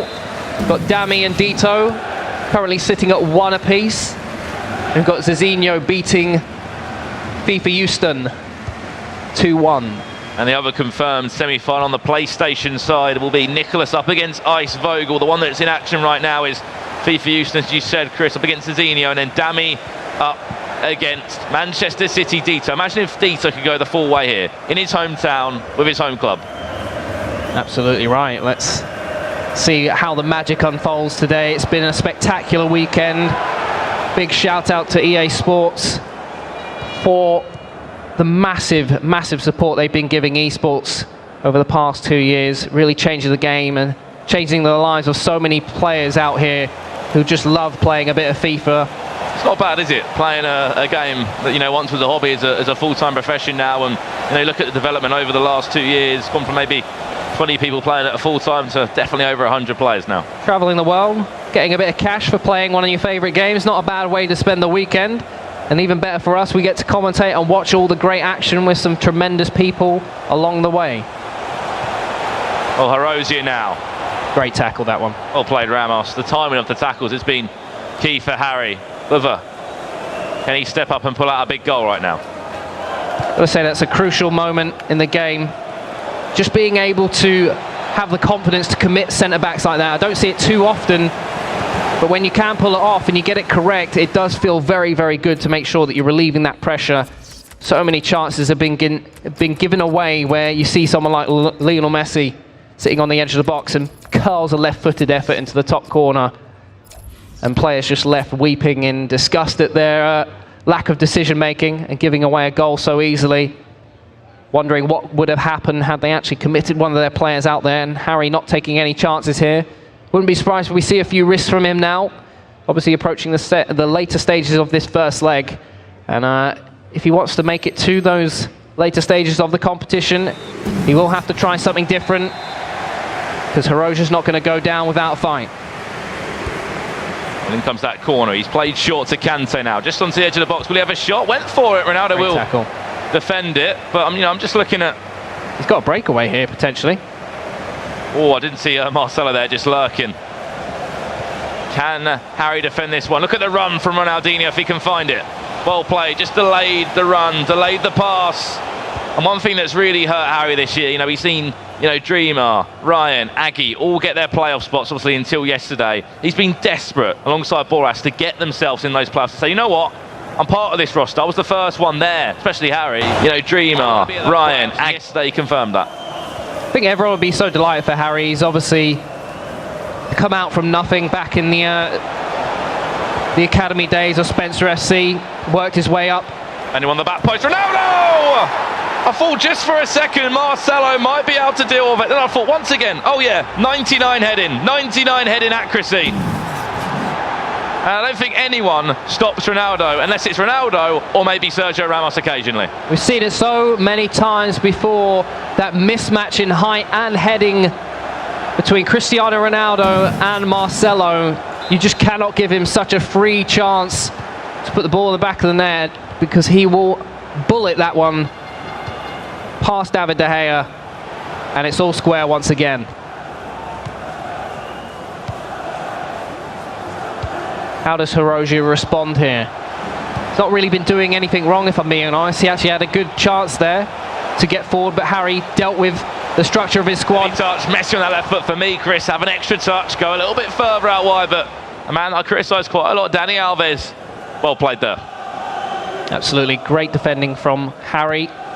neutralizing that situation, playing it calm, just stretching the play out here as much as he can. Sergio Ramos has actually been dragged out of position there. He's got to get himself back in case Harry picks up this ball, but Hiroja just going to hold off on some of those passes, make sure his team restructures and reshapes, and that is not a great pass.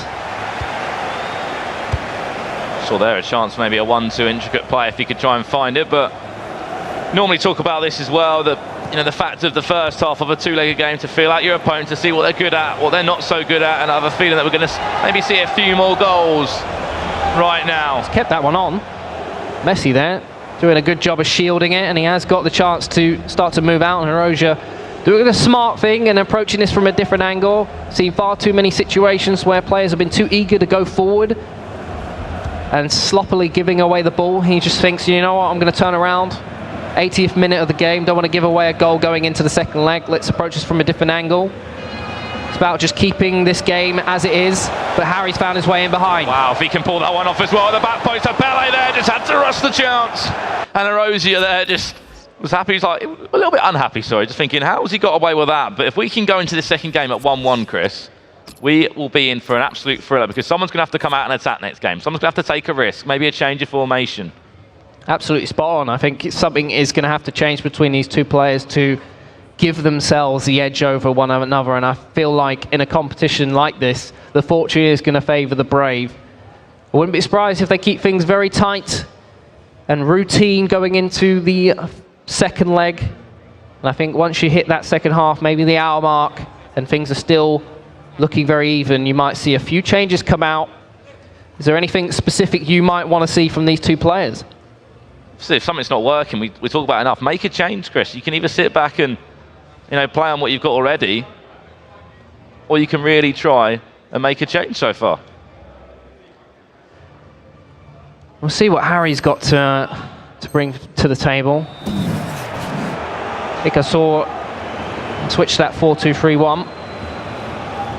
Looks like he's bringing on Kevin De Bruyne for Pele. He's obviously not happy with Pele's effort on that volley. I wouldn't be either. Don't get me wrong, a fantastic FUT item in the game with a number of fantastic stats. However, it was a bit of a task for him on the first time volley.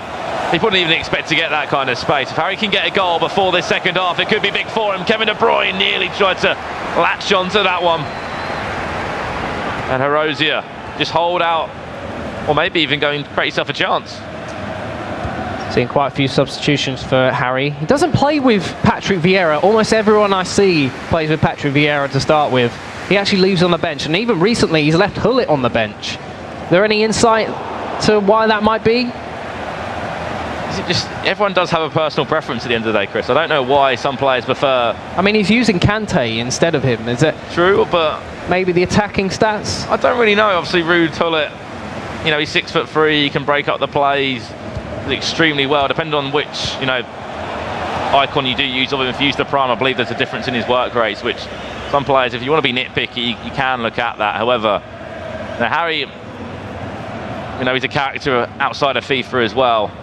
He plays differently, and that's the first game concluded, Chris.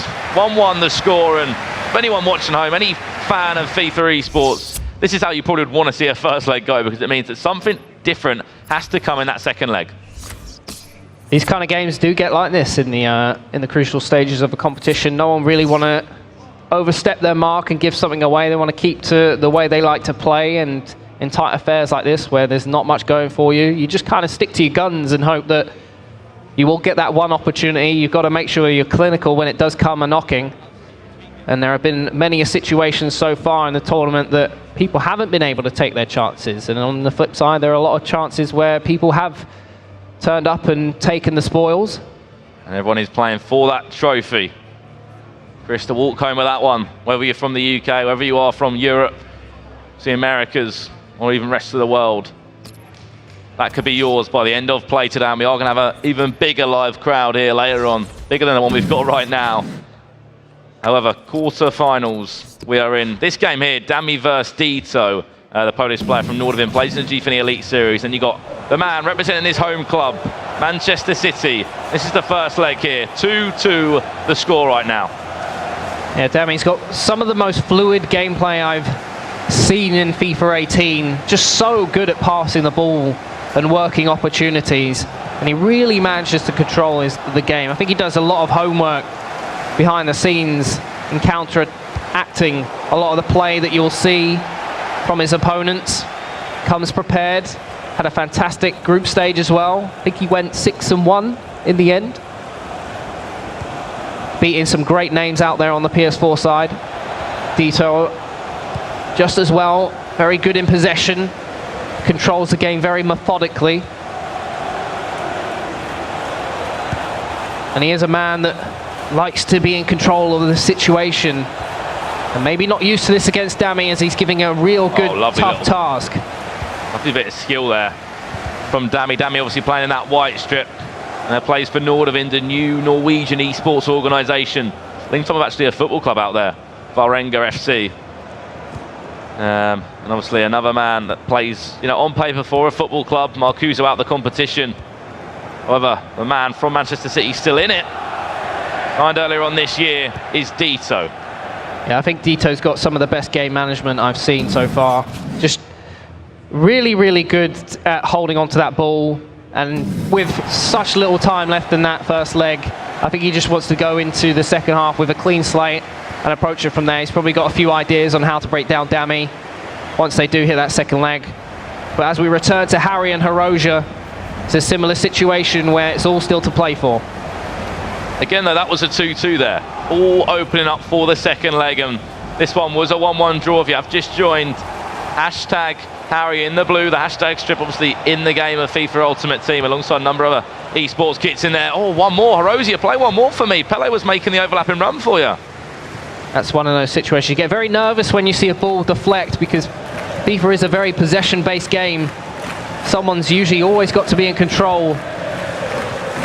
And you do start to panic when things aren't quite going how you anticipate them to pan out, but well played from Harry to keep his cool as he's on the counter-attack. Well, here comes that man there, just Rio Ferdinand getting some sort of leg on that one just to clear it away, and Hiroja just hasn't really been able to play his possession football. He knows, because there hasn't been enough goals for him to score. He hasn't scored enough goals, literally, for him to try and defend on against Harry, and Harry hasn't let him.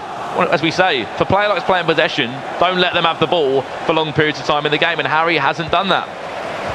Absolutely right. Harry just maybe losing a little bit of the possession game so far in this second leg. But I don't think that'll faze him too much as he moves forward with R9. Oh, back post, look at the space, look at the time! A fantastic block from Ramos. Once again, Pele not really coming up with the goods at that back post. And I think you can kind of see it's going in that direction, this game, where sometimes gambling on a cross might be the difference between winning and losing, and I think that's kind of set in for Harry here. Space for Hullet to have that shot. We know he's got a very good power shot on him. But there, that was just one of those for me. I know Pele, don't get me wrong, an unbelievable foot item in the game. However, you're thinking there, if there was a Messi there at the back post, Chris, on that left foot, he could really cause you some problems. Same kind of situation we're in now. He went for the shot directly. Pele probably won't win the aerial battle, however, just adds enough pressure on him to win a corner. Have to show some compliments to Harry's defending. His positioning with his second defender has been fantastic. And on that opportunity just there, he was trying to see if he could get De Gea to parry the ball out wide to a player. Rabona cross, a little bit cheeky, and Ramos is now out of position if Hiroja can pounce on that one. Hiroja doing a good job of making sure that didn't end in a casualty. And once again in control of the ball, putting some nice moves and passing together. But it looks like Harry is reading this all so well right now. It is a slow first half again, Chris, we're finding now. I don't know whether the players are just a little bit nervous now. They've already got their playoff spots on paper. But there's a lot of money at stake now. Chance! Maybe the Frenchman isn't that nervous. Hiroja there, all he needed was that one touch. Cut inside, in that little pocket of space we always talk about that opens up for a player on the edge of the box.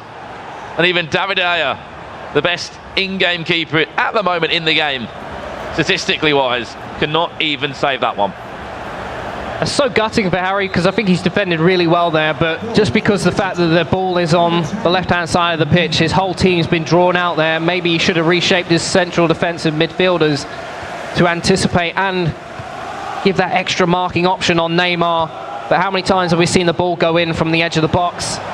And Harry has got a task on his hands here. Well, don't be writing this man off. Talk about players hitting maybe their peak. Harry seems to be getting better and better as we hit this kind of area in the FIFA cycle as we approach the playoffs slowly in that big grand final. Club World Cup to be played soon as well. Off the training ground, maybe a direct shot played short. Messi on the left foot, that's taken the deflection. Out for a corner. Roja reading that one very well. See what Harry can do from this set piece. He's played short, finesse it, Pele! Neymar in the right area, Maldini of all people. Having a second bite of the cherry. And Ronaldo can only just head it back to a hashtag Harry counter-attack. And Ramos there, the timing of that tackle was incredible. Yeah, I think he might have been second-guessing himself on whether he should have played the overlapping run from, I think that was Pele. He did go for it, lose the ball, but he's still in possession. And just as I say that, Hiroja takes it back. And it's his time to make an attacking situation.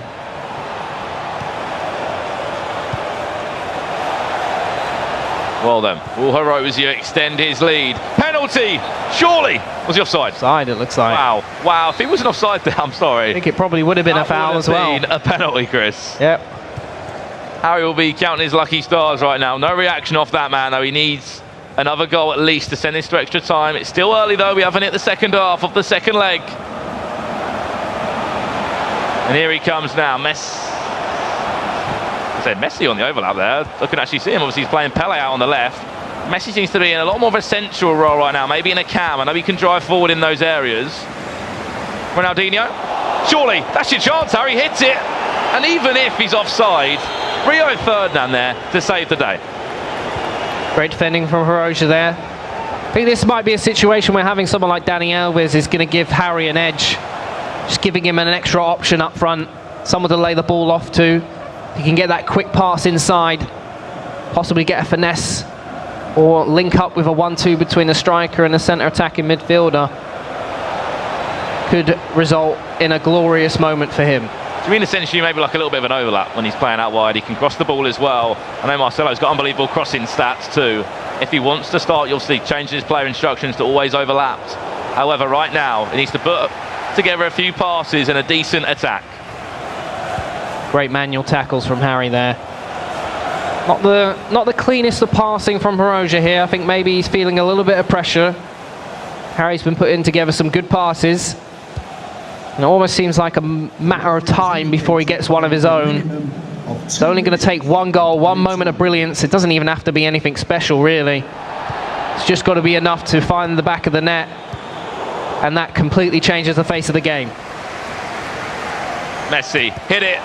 Just one more touch, maybe a little bit wider, Chris, to open on a finesse if he wanted to, and half-time goes here. Back to the drawing board for hashtag Harry. He needs a goal to at least send this to extra time. This is a moment where Harry's going to make or break his career in some regards. He's got a tactical formation and instructions to think about if it's worth changing it. I mean, what he's been doing has not exactly been wrong. It's not really been the result of him being behind here, but it's certainly not the reason he's in front. Is it time to change it up to give him that edge, give him a new dimension? Because I think Hiroja's been, you know, playing this very well. Tactically, there's no reason for him to change either. He's not really had too many opportunities to talk about. And I think he might be happy just leading with this one goal right here. Well, overall, he's got that playoff place, which, speaking to Spence yesterday, obviously, he said, you know, going to this tournament for me, if everyone could get out of the groups, or at least 3 out of the 5 that were competing here, would be an achievement. And even to get a playoff place for a player that hasn't got one, which, you know, tick the box, that is, it was even going to be Boras, or Harry to do that. Harry should be over the moon with his performance so far, and there's no reason why he cannot get back to send this to extra time. He's still got a lot of FIFA time ahead of him. Just what he can do right now. definitely so. I think Maldini accidentally making a fancy pass there, but didn't work out for him. Now Hirosh's very advanced up the pitch. And it's time for Harry to maybe get a quick counter-attack off. I've seen him do it quite a few times and needs to link up something special. Hirosha just will not go down. And you see Harry's competition slowly fading away. And there's that killer ball now. Make it count, back post run if you need it, come back inside. That is superb. Oh, that's beautiful. Played. Very well played indeed. Could have easily played to the back post for Ronaldo. Cut back inside. And a big goal for that man, Harry. No reaction because he knows he's still got a long way to go to win this game. Absolutely fantastic ball down that line. You can see how desperate Hirosha was trying to cover the run at the back post. Too concerned with what was going on there. Tunnel vision, didn't spot Lionel Messi in the middle. Drags it back, great finish, and Harry is back in this. Goals are going in, obviously, quarterfinals underway. And by the time that this game is finished, or maybe just a little bit after that, we'll know who has left the competition, Chris, who's in the semi-finals, the last 4 on each side. Obviously, there'll be a console final, then a cross-console final where we'll find our Manchester champion, you could say the Spring Cup champion by the end of play today. Oh, Hiroshi, look at the space, look at the time. I talked about Dani Alves, and that is why. Just look, where is he? Where is that man?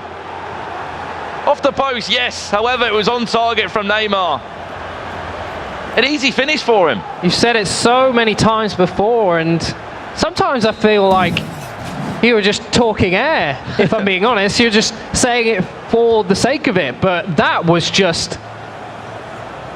I've seen it before, especially in other qualifiers like Gifini, just especially for Harry, he just seems to just, that Dani Alves just loses where he is in the pitch. That was just heartbreaking, especially at such a tight game, and your right back goes flying up the pitch for no reason whatsoever.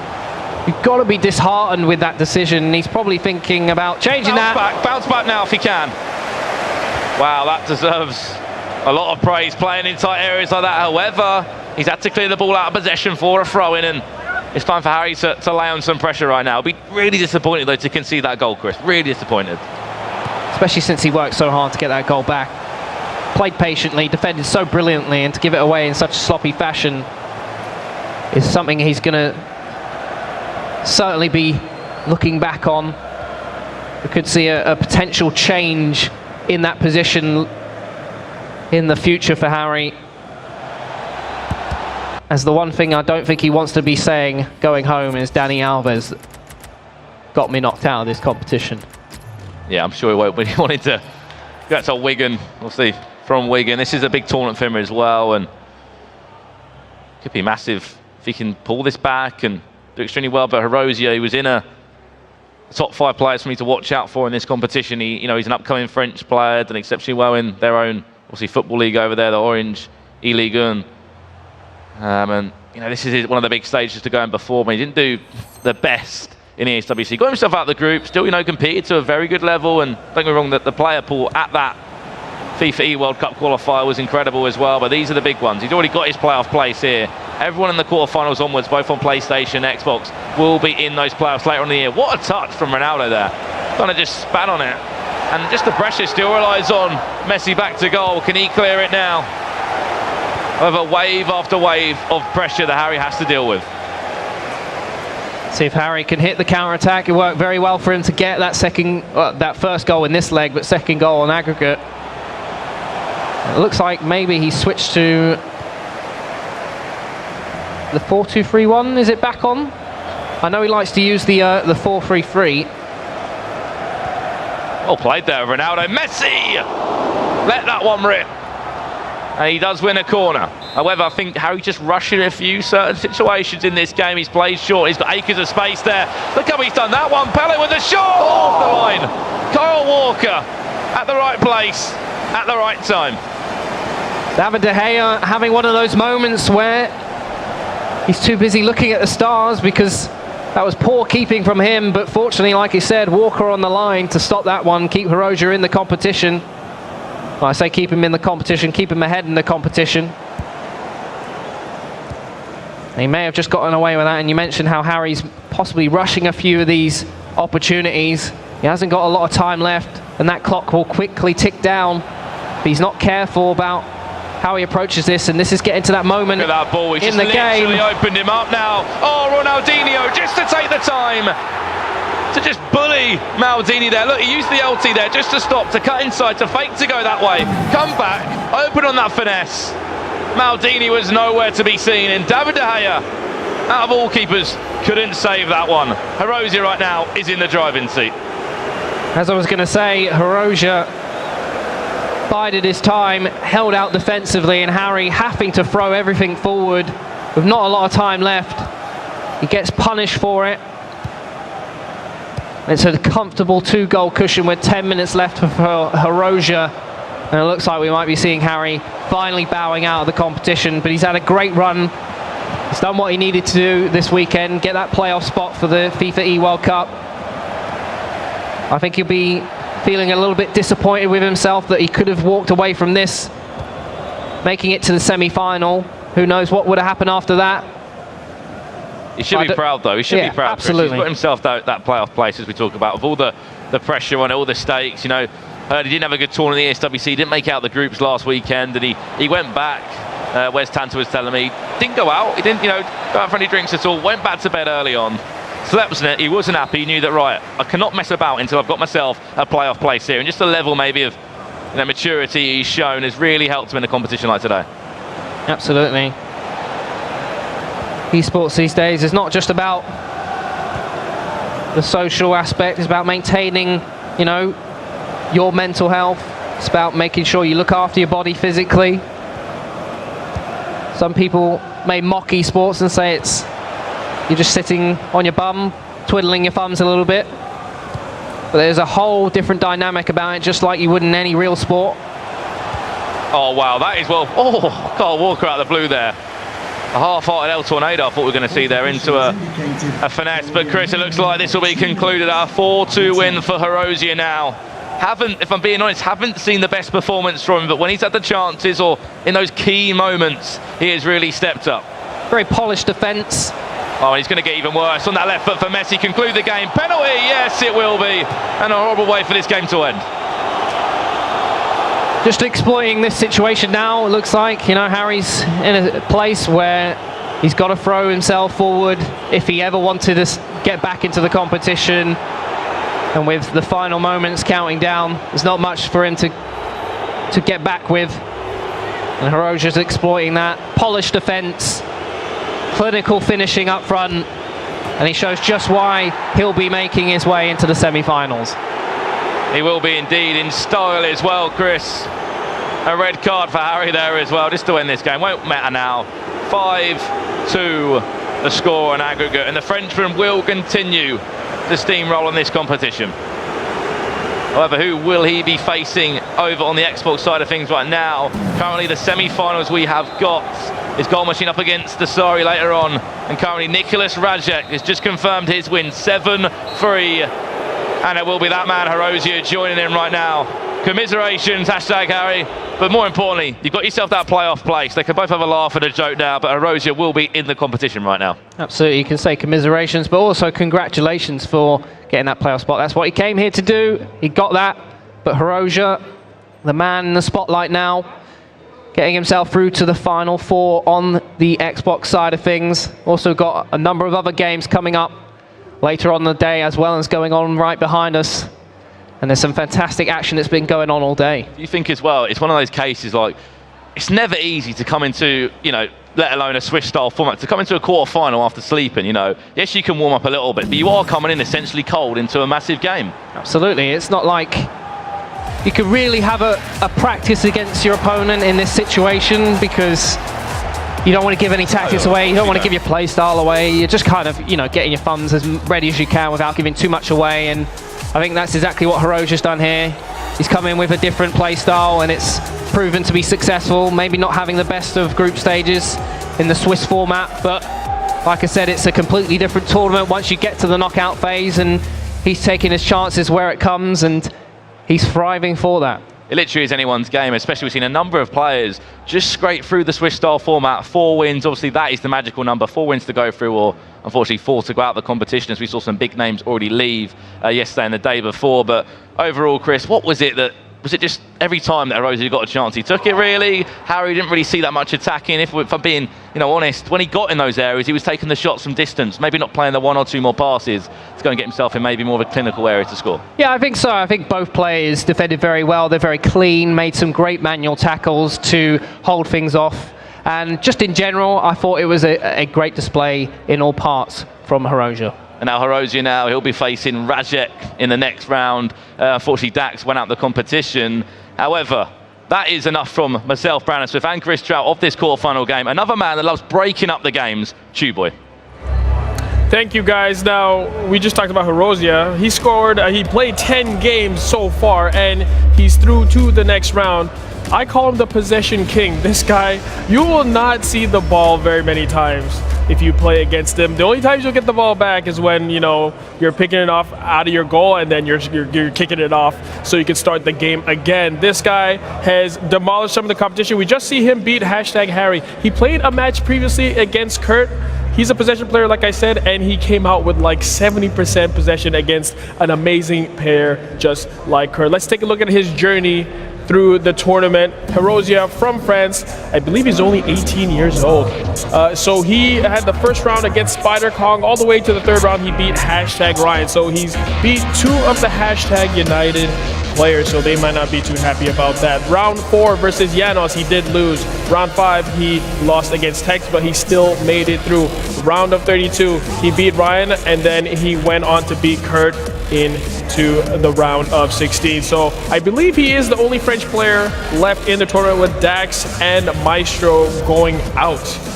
So we'll see what he does in the rest of the tournament. Now, we heard that he beat #Ryan, but let's see how #Ryan prepares for a tournament like this.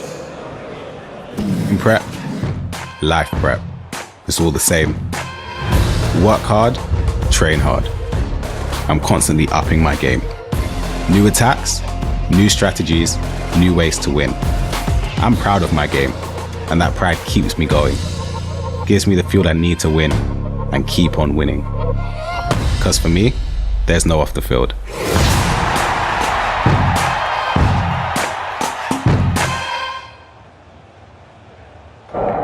Hey, Alex. Alex Hunter? Yeah. Forget them. They don't know anything. You're the greatest. Do you want my Coke? It's okay. You can have it. Yeah, all right then.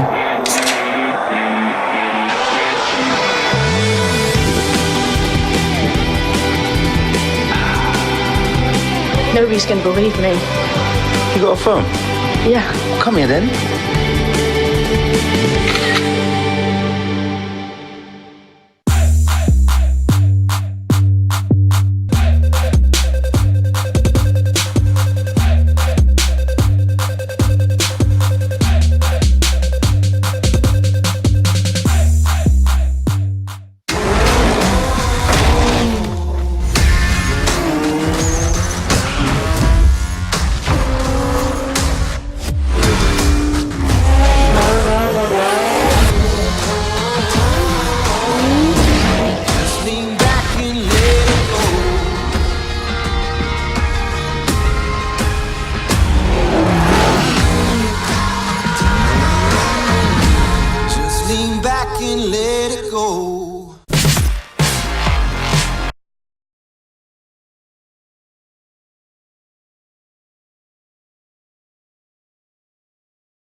The FIFA 18 Global Series is brought to you in part by Coca-Cola Gaming.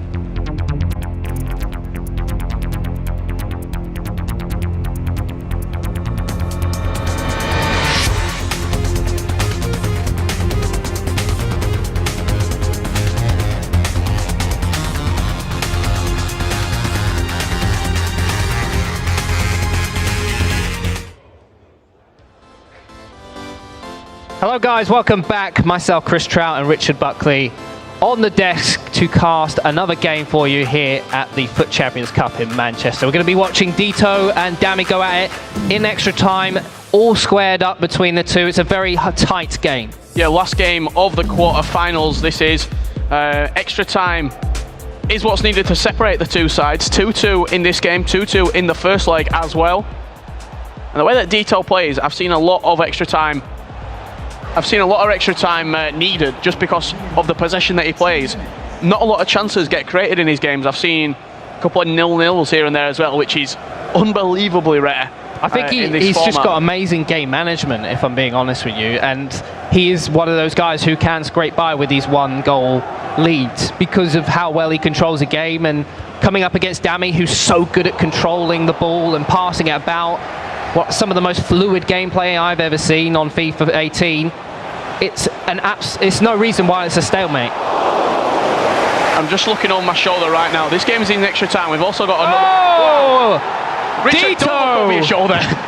Dito takes the lead. Messi turning on the swivel from a loose ball that's bobbled not once, not twice, but 3 times. Messi finally gets it from a poor pass, and it's top bins. You have to clear that if you're Sergio Ramos, if you're Dami. Look how upset he looks right now. Just put your foot through the ball. That chance never comes out for Dito. I don't understand.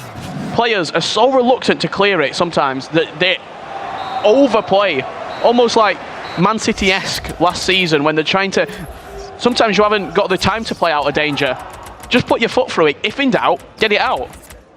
Absolutely right. Richard Buckley style, I like to call that, as I found out in Power League the other day.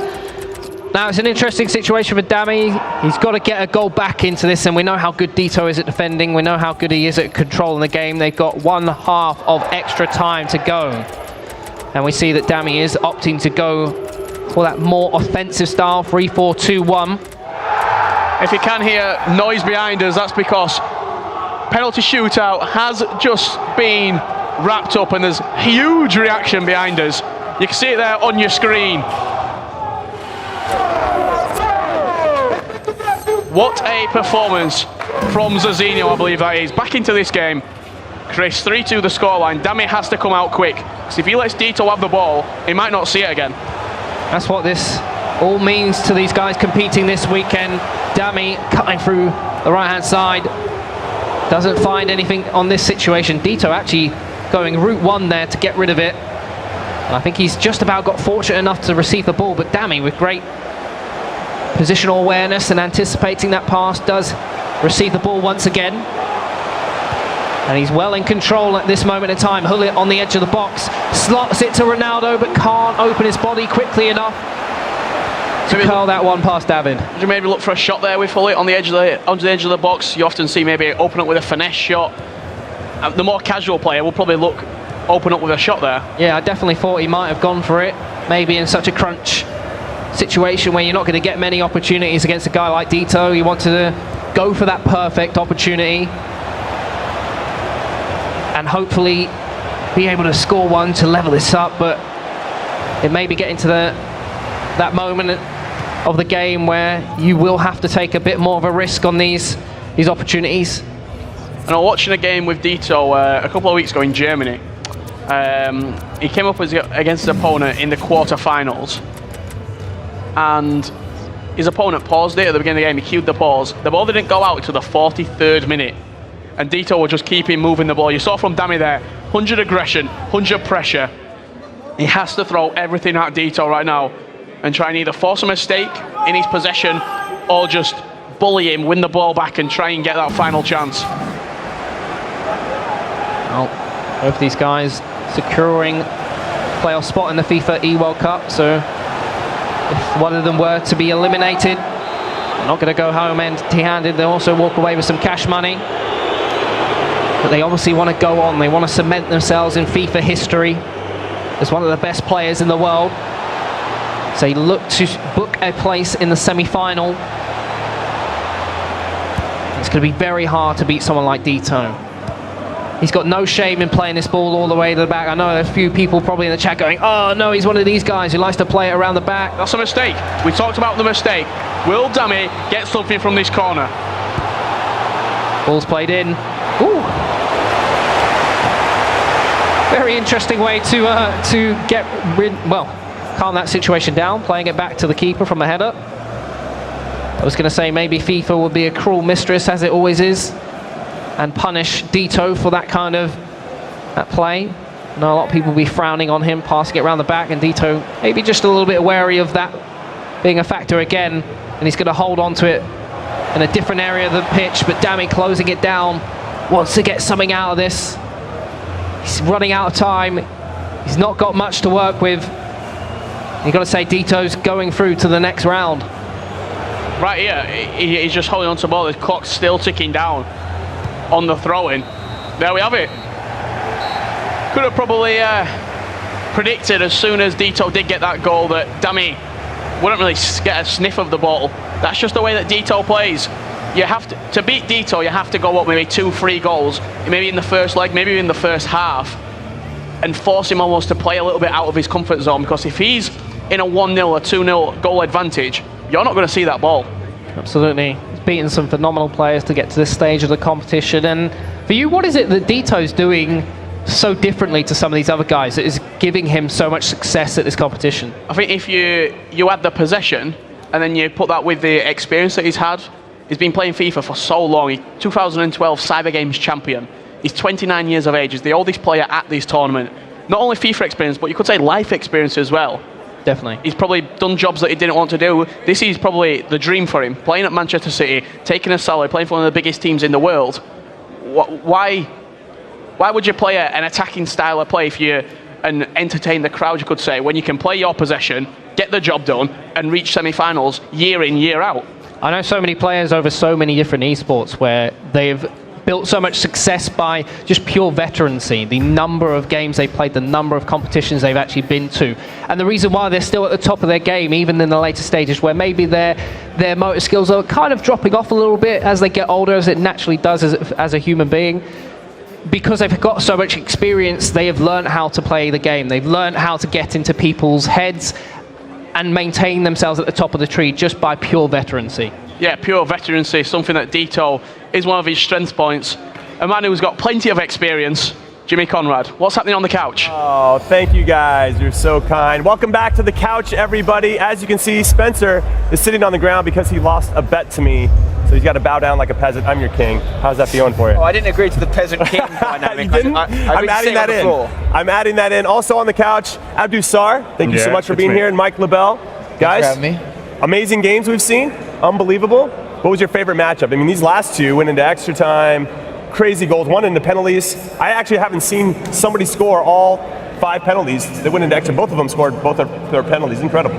I think any match where you get to see FIFA Houston take on oppositions, because of how he plays, it's extremely unique. I've actually never seen it in any competitive event where he plays with 100 for pressure, 100 for his custom tags, 100 for build-up. Like, you're never going to have a low-scoring game, and I find his matches super entertaining. He obviously went out, but congratulations. I think that was the most entertaining match in terms of goals, back and forth, going to penalty kicks, you name it. What do you think? Yeah, so I agree with you. So I can explain better than you, because on this level, so the level of both players is very similar, you know, so it's very close. So you just have to have more luck than your opponent to go through. So I can explain my feeling now. I'm feeling electric than the other players, you know, because it's a huge game, so it's just wow. So I'm just sorry for the viewers, because they can feel like us, the atmosphere on the stage. Yeah, very thin margins at the highest of levels. Now, one player that didn't make it, #Harry. Yeah. I'm so sorry to hear. Okay. You watched it. How did it all go down? He actually played really well, to be honest, in that game. I think he actually had the better of Hiroja in terms of the ball and in terms of going forward, but where he didn't quite match him was finishing, right? Hiroja just took all his chances really well. Actually, we're going to have to get a sub. You're going to sub me? Yeah, you're out. You're going to put me on the floor, then you're going to sub me? I am. It's a misery compiler. It is a misery compiler. All right. Spencer, Thank you for your time. whoa, easy, easy. You get Just because all your hashtag guys are out doesn't mean you have to pout or moan. All right, goal machine is coming on. Oh, Canada. Right here. Grab a seat. Right next to me. My friends, you have been taking scalps throughout this whole tournament. Now, you beat Gorilla, you beat Megabit. Tell us how you did that, especially the part where you beat Gorilla after being down 3-0. Well, when I was down 3-0, I was trying my best not to concede anymore because 3-0, it's a big deficit. So I was trying to make it 4 or 5. So I played a tight game defensively. I tried to get a couple goals back, and first leg ended 3-2, and second leg I played much better, which things went my way, so I came out with W. Okay, now your first game of this tournament in the Swiss format, you played against Dubsy, and he smacked you around. It was 10-5. You gave up a lot of goals in that one. What did you learn from that game in particular? Well, I learned that the gameplay here is different. I got to take my time with the ball, play a little slower, but not too much. So yeah. And then now you're going to be playing against Sassari, who is a fantastic player, has been taking scalps as well throughout this tournament, as expected, because we've seen a lot from him in the past. You said that you watched some of his highlights from yesterday on the stream. What did you learn from that? I learned that he's very good defensively, and he's very clinical, so I can't give him any chances. All right, is there any secrets you want to share with us? Just pretend the camera's not on. No, come on. That's why you're on the couch. Good. We need the good secrets. Okay, and then Mike, North America right here, representing. Absolutely. How proud are you of him, Mike? I'm super proud. I mean, I think anytime you go up against Gorilla's always going to be the favorite.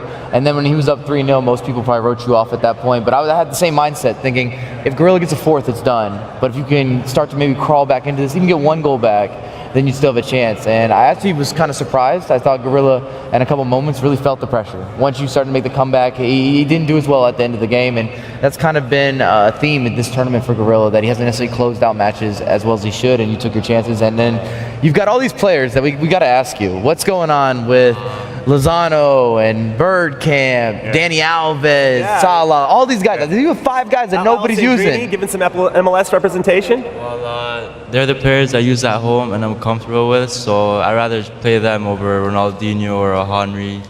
You hear that, everybody? Alessandrini over Ronaldinho. That is magic. All right, now we're going to go to the top 5 plays of the quarterfinals, okay? Maybe one of your plays is in there, goal machine. But we're going to see the replays from you, okay? We're going to check this out. Take a look. This is one of your many goals, because you're the goal machine. That goes without saying. What are you thinking here when you get in these positions? How important is it for you to find your top guys in these spots? How patient are you? I mean, do you go more direct? Is it based on the opponent? Well, I take my time and I see which player my opponent is controlling. So I know where to pass, when to pass, if I hesitate 1 second, if I give it one touch, it all depends. Okay, that's fair. And then Abdu, you've got to watch this guy now for, I don't know, 9 games, 10 games now? Yeah. What have you seen that you really like? He's just showing to us that he's not named goal machine for nothing, you know, so he just got a lot of goals. I have one question. So when you were losing versus Gorilla 2-8, how do you did to go up and to catch up on the game? Well, I tried not to concede anymore because I knew eventually one chance would come. So I took that chance and I got another one right after. So I was happy with the 3-2 in the first leg. So for me, one of your best qualities, you are not an emotional player, you know. So in fact, Ari is too much emotional for me. So you are not an emotional player. It's one of your best quality for me. Pardon? It's one of your best quality to be a non-emotional player. Oh yeah, well, I don't like to celebrate much because the kickoff is pretty dangerous, so it's right. I can't. You don't want to milk it too much? No. Because of that. Now, you've spoken generally about what you do defensively when you don't want to give up another chance. What are you doing tactically to make those changes, to tighten things up? I usually switch formation and try to bring fast players on the side so they can track back and help my fullbacks. Because later on, opponents always bring like fast wingers and fast strikers. All right, I'm writing this down because this is good stuff. You're clearly doing something right, so I want to make sure I got this right. And strategy-wise, going into this MS Dasari game, are you making any adjustments to him? Are you hoping he adjusts to you, or just going to play it as it is and kind of make in-game changes? I'm going to play my game, and I'll take it from there. Okay. Sounds good. This should be a great match. I can't wait for it. If Irving Lozano doesn't get a brace in this game, or these 2 legs, I'm going to be pretty disappointed. I love that you use him. I love that you use Alessandrini. Danny Alves, though, I think there's been some chatter in the chat. Like, why would you use him over obviously some options that people consider to be better, Valencia, what have you? Danny Alves, he has some. First of all, he's a Team of the Year card, and his stats are insane. Like everything's above 85, I think. So like I like technical players on my fullbacks, so they can like move with the ball and stuff. I respect that. All right, now we're going to get to the top 3 plays. I had top 5 in my mind, but we can only do the top 3s because these 3 are so good. Let's take a look at them now. The top 3 plays of the quarterfinals.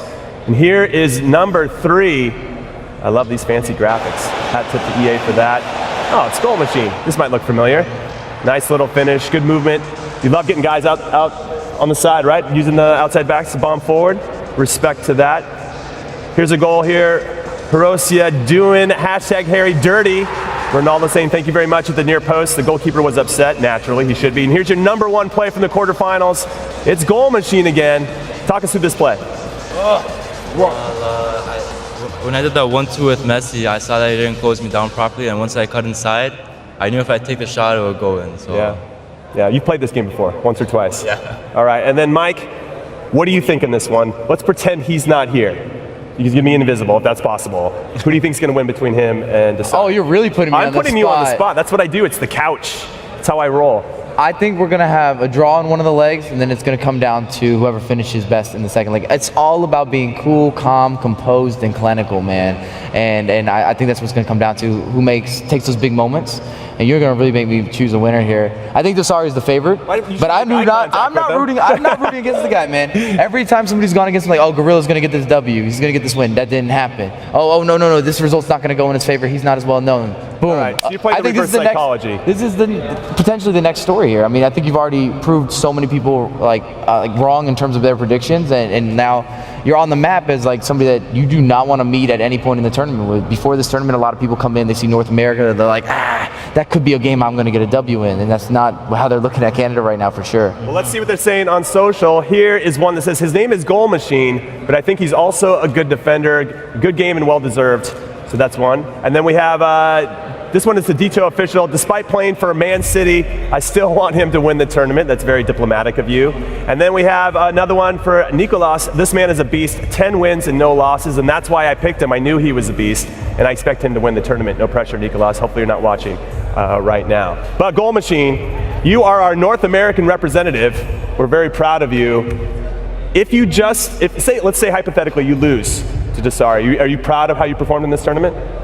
Well, obviously I would want to win, but like I wouldn't be too down considering I went pretty far. So, and I took it down some big names as well. Well, thank you so much for being here. Good luck the rest of the way. And now we're going to throw it back to Spencer, who is up really, really high, looking handsome. It's better than not sitting, right, Spencer? Yes, indeed, Jimmy. It's a lot better being up here, no longer sitting down. I'm standing up, I'm on the balcony, and we're going to review some things, take a look at what happened in those quarterfinal rounds and looking ahead to the semi-finals as well. So, as you can see, the quarterfinals have been played. Goal Machine through, MS Desari through, they're playing each other. Hiroja and Rasek both through on the Xbox as well. So, as we said, the semi-finals on the Xbox. Goal Machine versus MS Desari, going to be a great game. Lots of goals, I'm sure. Hiroja versus Rasek, France versus Germany. That's the Xbox situation. I really feel like a lot of the big favourites on the Xbox side have left the tournament now, and it really could be anyone's to grab, including that man we just saw on the sofa, Goal Machine. What a story that would be. Let's take a look at the PlayStation side now. Nicholas obviously still going strong, despite a little bit of a blip against Gutsuri, you could say. Ice Vogel is still in there as well. That's Germany versus Argentina. And another German in the other semi is Dito versus Zizinho of Brazil. Remember a rematch from the famous World Cup encounter of Germany and Brazil, but I'm sure Brazil will be hoping it doesn't go that way this time. So we've definitely got some big matchups, and there's a lot of Germans still in the mix. Probably have to say the nation that's dominating things so far, but will a German go on to win it? It's definitely not going to be a Brit. Harry's out. No more British players left in the tournament. When we come back from this break, we're going to play those semi-finals and get closer to those console finals. So don't go anywhere. We'll see you shortly, guys. Keep watching.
Welcome back to Manchester for this huge FIFA 18 event. Obviously, the Spring Cup, FUT Champions Cup 2, if you want to call it that as well.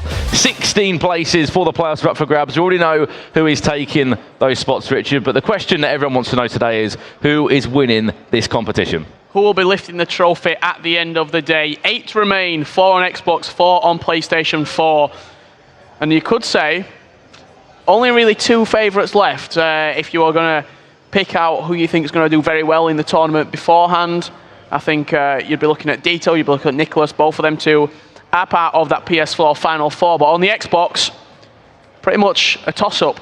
It is really indeed. Obviously, look at that game. It's here in front of us right now. We've got the bracket that we're going to continue to update you on. But Nicholas versus Ice Vogel there. Ice Vogel, a big fan of that man. He's really jumped into the competitive scene this year, the German. Well, both of these players, they've got ice running through their veins, you could say. Pardon the pun, Ice Vogel. Neither of them really show that much emotion when they score. They both come, do a job, leave. Not a lot of social media from them, not a lot of celebration when they do score. Laser focused. If you're going to look into their eyes, all you'd see were the game staring back at them.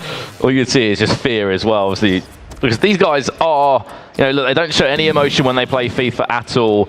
And then just looking at the custom tactics now before we jump into this semi-final here in Manchester. I'm looking forward to seeing the live crowd that does attend a little bit later for this huge final, Richard. And this is Nicholas's team rolling with the 4-2-3-1 as we've seen all tournament long. 4-2-3-1 up against the 4-2-2 of Ice Vogel. And how did these players get to this stage? Well, Nicholas survived a scare against Gotsuri. To be honest, it wasn't a comfortable performance, Richard. It was a penalty that you could say was a little bit fortunate to fall to him. And Gotsuri did miss a penalty as well in that game. And on the other side of things, Ice Vogel scraped past Maestro, 4-3. So both of these players coming in, only winning by 1 goal in the quarterfinals. Semi-final tie, the first one of 4 coming up this afternoon. The other PS4 tie, Zazinho from Brazil, up against Manchester City's Dito. And what a score that was. Wow. 13-2 on aggregate there between these two right there. Or 13-2? 13-12. That would have been a bit disappointing, sorry. Yeah, well, 12-12 and then went into penalties. Zazinho did just clutch up in the end against FIFA Houston. And Dito, another tightly contested game against Dami in the quarterfinals. I think one thing to take from this is, as we've come into today, every single game pretty much that we've seen. Oh, Ronaldo early on for Nicholas on the rebound. David De Gea just about jumps to leap and catch that one. Has been very, very tightly contested. Yesterday we saw a couple of blowouts here and there, a 9-1, maybe a 10-2. Today it's been all won by 1 goal or 2 goals. Nobody really getting blown out of the water. And it wouldn't surprise me, Richard, if, you know, looking at the bracket, looking at who you could come up against, especially players maybe like an Ice Vogel or, you know, got through there, would have went back last night, would have revised how these guys play, maybe even looked back to Barcelona or even in the Swiss stage of the group, because they know that there was going to be a chance where they could meet up in the final. And, you know, you can see it already if it comes. It could be Nicholas up against Dito in that final, or Zazzini up against one of these two. But Ice Vogel, what a year of FIFA that man has had. Yeah, do not look past Ice Vogel. You might not have He might not be the household name that a Dito or a Gorilla or a Tex is, but Icevogel is a machine. This man comes, does the job, and then goes home. Representing Team Envious, the boys in blue, plays at the Gfinity Elite Series every single week. They were pretty much the one team where you weren't really expecting anything to happen in the Gfinity Elite Series. What happened? They topped the group. And what a team it was there, you know, on paper. Even for me coming to that, I was, you know, you've got to say hashtag. Yeah, you've got to say hashtag or Unilad to really perform. Hashtag dropped out of the Gfinity Elite Series. Unilad are still in there. They'll be playing in that really intense semi-final in 2 weeks' time. Obviously not next week, the week after. But Icevogel, yeah, what a team they put together. Team Envious there as well. Obviously Aero's involved there. Jazz, he was competing this weekend. So was Aero. Unfortunately, both of them didn't go to plan. However, Icevogel just looks really dangerous at the moment. Obviously a few issues with your brightness. Nicholas on your TV there. I'm sure we'll get that sorted. But laser focused from both of these two. I think as well, Icevogel, part of that German scene, that thriving German FIFA community at the minute. All the real top players seem to be coming from Germany. If you look at the FIWC Grand Finals last year, the 2 console finals. Oh, wow, scoop turn. Can he get a shot away? Unbelievable defending from Henry. 3 of the 4 players were German, being Cody the Finisher, Timo and Dito, the other being Gorilla. I did a few stats as well before coming into this event. I'm pretty sure they're in their high 20s over on, well, I think the PlayStation side for German players in the competition. UK, I think had 23 on Xbox, 21 for Germany, I believe, over on the PlayStation side of things. You know, these guys know how to play FIFA, especially on the PlayStation side of things. Also as well, a lot of them play against each other, so when you're constantly playing against people who are better than you, or at your level, it's going to improve you. You say sparring against, you want to play against people better than you, so you're constantly learning something. You don't want to be playing against people worse than you, beating them comfortably and thinking you're better than what you are. I think what really helps here as well, Rich, you know, we go back to another qualifier. Obviously, you know, EA ones are the big ones. Barcelona and here in Manchester, 16 places up for grabs, Xbox and PlayStation. So 32 in general from both these competitions. And the chance from Nicholas comes in. It's going to be recycled to the edge of the box now for Hullet to have a shot if he can on the finesse off the post. That's twice. That man has knocked on Icevogel's door. The way that Nicholas controls the ball in and around the area is actually quite remarkable. The close control with R9 there. Sometimes you just need to sit back and just watch it. Kept the ball, kept on moving it in and out. Drag back. But the point I wanted to make was that, you know, we go back to another qualifier there, ESL Championship.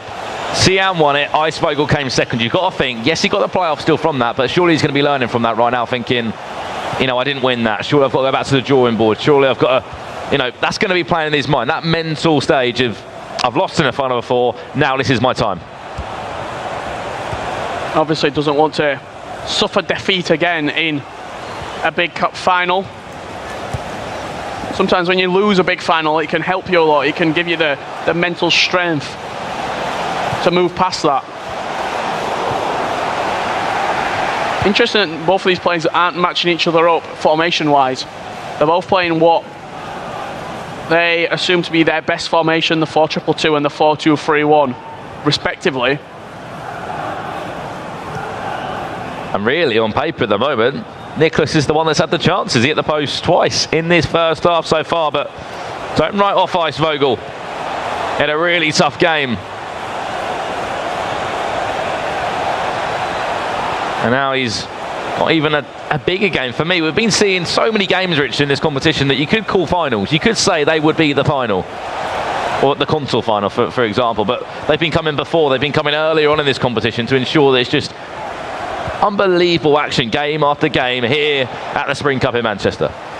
I'll tell you what, if Nicholas goes the entire competition without losing one match, might be one of the best FIFA performances in a tournament we've ever seen. Because the level of competition here is actually remarkable.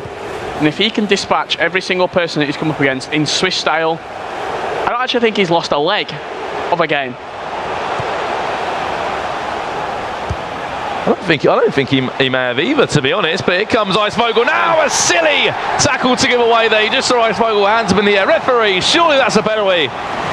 No reaction at all from Nicholas there. He knew he did it something wrong, and now he has to face the consequences. Yeah, stand up and try and save this penalty, but you got to say Icevogel, he did have his back against the wall. It has all been Nicholas right now. Icevogel turn to strike, save. I think he rushed it a little bit, did Icevogel. Mainly he gave himself just a little bit more time to compose himself. He took the penalty within like what? Half a second of being awarded it. Easy one to read to the goalkeeper's right. And Nicholas, once again, survives a penalty shout. He did it in the quarterfinals against Gotsuri. Once again does it now in the semi-finals. Oh, look at that run on the back post. Ronaldinho's lurking in there. Can he win it now for Nicholas? And David De Gea couldn't even save that one. And just like we saw in the quarterfinals, a penalty save into a counter-attack, you could say, and then Nicholas strikes. The Argentine just keeps on rolling. I said this man is a train. It hasn't stopped it. It hasn't stopped at a station. The only station it wants to stop at is at that trophy deck. When he gets up that trophy after this competition. I like the train analogy. Well, I've started with it. It's going to keep going all the way through this competition and see part of the transfer market. What a move to pick that man up. Obviously, they've got Mayo as well in their ranks. You know, you saw the demand for F2 Techs after that Barcelona tournament. Just imagine Nicholas right now. Thousands watching home. Icevogel, can he equalise? Messi on that left foot, massive save, David De Gea. Anyone on the rebound? Marcelo tries to keep the pressure on, he will half-heartedly. Still someone in possession, just get rid of that ball. And the half-time whistle will go here. Nicholas just edges it. Yeah, he did everything he could there. Did Icevogel to get back into this game. Logerin shot past the goalkeeper. But once again, we talk about winners, Brandon. If your goalkeeper is going to perform to what Nicholas has in this tournament, expect to go far. David De Gea has been so clutch for Nicholas so far. And he's just called over an admin there. Nicholas obviously not happy about something. It might be, you know, the finest of details right now, because that is what these guys will do. They've played thousands of games on FIFA, Richard. It will be these finer little details that they can, you know, not essentially complain about, but they will pick and say, right, the brightness maybe isn't right on this screen, or a button might be out of sync. So things like the brightness of the TV, the camera that they're using, it has to be the perfect camera, exactly the same that they use at home. And that's why you see a lot of the players use the exact same players that they use at home. We saw it with Goal Machine, Alessandrini, Salah. It's about getting the most comfortable situation that you can, and then trying to play your best FIFA in a high-pressure situation. Obviously, we'll be jumping back into this second leg here, but Icevogel, what does he need to do other than score, obviously? He hasn't really showed much attacking threat. Is it just a case of, right, he's coming into this game, he might be feeling, right, I'm playing against a player that is unbeaten in this tournament. He shouldn't be thinking that. Yeah, I think maybe he's thinking I could maybe get a big scalp if I did knock Nicholas out of the tournament. Looking at Nicholas, though, just think about what he's done. He got through to the grand final in Barcelona, where he went out to Tex. Arguably got beat quite handedly by Tex in that final, but it didn't really look at himself fully in that grand final. Since then, he's gone 116 only qualifying month the week after. He's not lost a game since then. I'm thinking, who's shown this sort of form ever before in FIFA? Probably going back in the Play Like a Legend days when Gorilla were just dominating, winning back-to-back Well, you're events. looking back at someone like Bruce Granite, maybe, obviously, in that FIFA scene that, you know, did exceptionally well on FIFA, and got to say, one of the all-time greats. If Nicholas was to go on and win this event, you have to put him up there. Or did you look back to, you know, an August Rosamire back a few years ago, a Gorilla? You know, obviously Gorilla still hits, you know, the knockout stages, every single tournament still hits that, you know, whether it's a top 4, top 8, some days, obviously, unfortunately, couldn't make it that far. This time, went out in the round of 16 up against Goal Machine yesterday, a shock exit, you have to say. However, right now, Nicholas just doesn't seem to be worried at all. Icevogel needs to put a bit of worry in this man. See Nicholas there wearing the Turtle Beach headset over the top of his hoodie. In the zone is Nicholas. Same facial expression every single time. Oh, when he's off it, you know, he's always smiling around, you know, walking around. I've seen him a few times. Obviously, good friends of Janos in the FIFA scene right now. But it's just the way he plays. There's no reaction on him at all. I said, if he wins this competition, will we see a smile out of that man? Here he comes now, ball into Ronaldo. Davide has to save that one out for a corner. And Icevogel could just breathe, maybe, and just say, right, I've just somehow defended that one. Now defend this corner. In it comes. All acrobatic effort from Ronaldo if he can get there and a chance to counter-attack. Nicholas had Sergio Ramos taking the corner then. That's how accidental, or probably is accidental, but that just shows how confident and how much he doesn't really care about what his players are doing. A lot of players there that make sure they've got the perfect taker on free kicks, on corners. Nicholas, yeah, just throw it in the box. Sergio Ramos, he's got a good delivery. I just love, sometimes watching how each player looks and follows the game. Like if you look at Nicholas, he honestly won't move. He'll just, all it'll move is his eyes there. You see Icevogel now, look, moving his head side to side, depending on how he's playing. And maybe if he can try and clear that one away, just Icevogel there playing some very tight and dangerous areas, somehow surviving it. Yeah, did well to keep his composure there, Icevogel. Very well. Possession in a tight area for Icevogel, trying to create an opportunity here.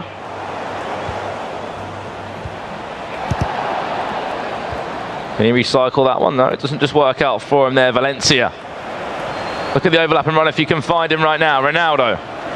Into Ronaldo. Funny enough, as we said a number of times this weekend, referee, free kick note, we're playing on Sergio Ramos, apparently won the ball fair and square. Classic Sunday League tackle there, just throw him to the ground, move along. And as long as he picks up the ball at the end of the day, the referee will say play on there. Remember, this is the first leg between these two. Semi-finals over on the PlayStation 4.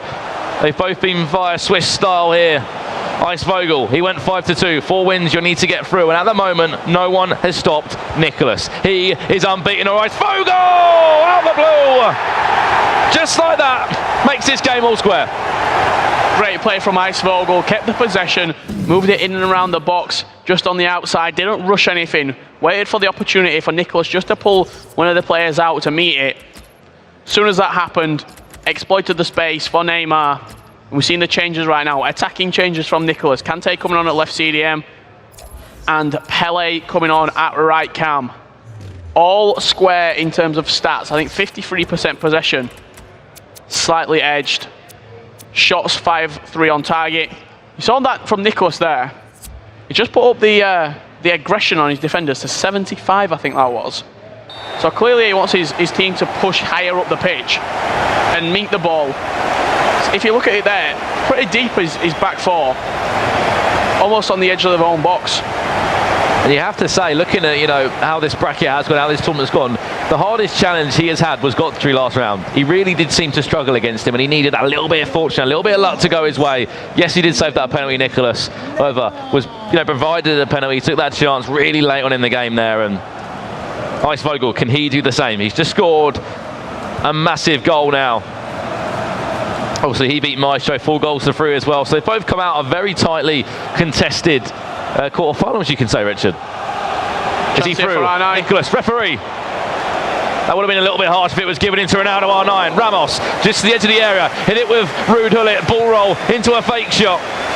He could have had a shot there. That 93 prime Hullet has got 5-star weak foot over the 90 rated 4-star weak foot. But still, it's the reluctancy from pros. Not wanting to shoot with players on their weak foot, not wanting to take an opportunity if they've not got the 100%. Surely, take this chance, Vogel, he does! And Messi will score an all-important goal for that man. The question is now, don't get carried away. Play the FIFA you know how to, because currently there's a smile out of that man. Massive goal for Icevogel. 2-1 he leads. We've seen Nicholas in his position before, though. Switching formation right now as well. Panic. I don't think it is panic. He's changed his 2 formations in about 2 minutes. I think it's calculated. It was us in the 4-2-3-1. He made a couple of changes.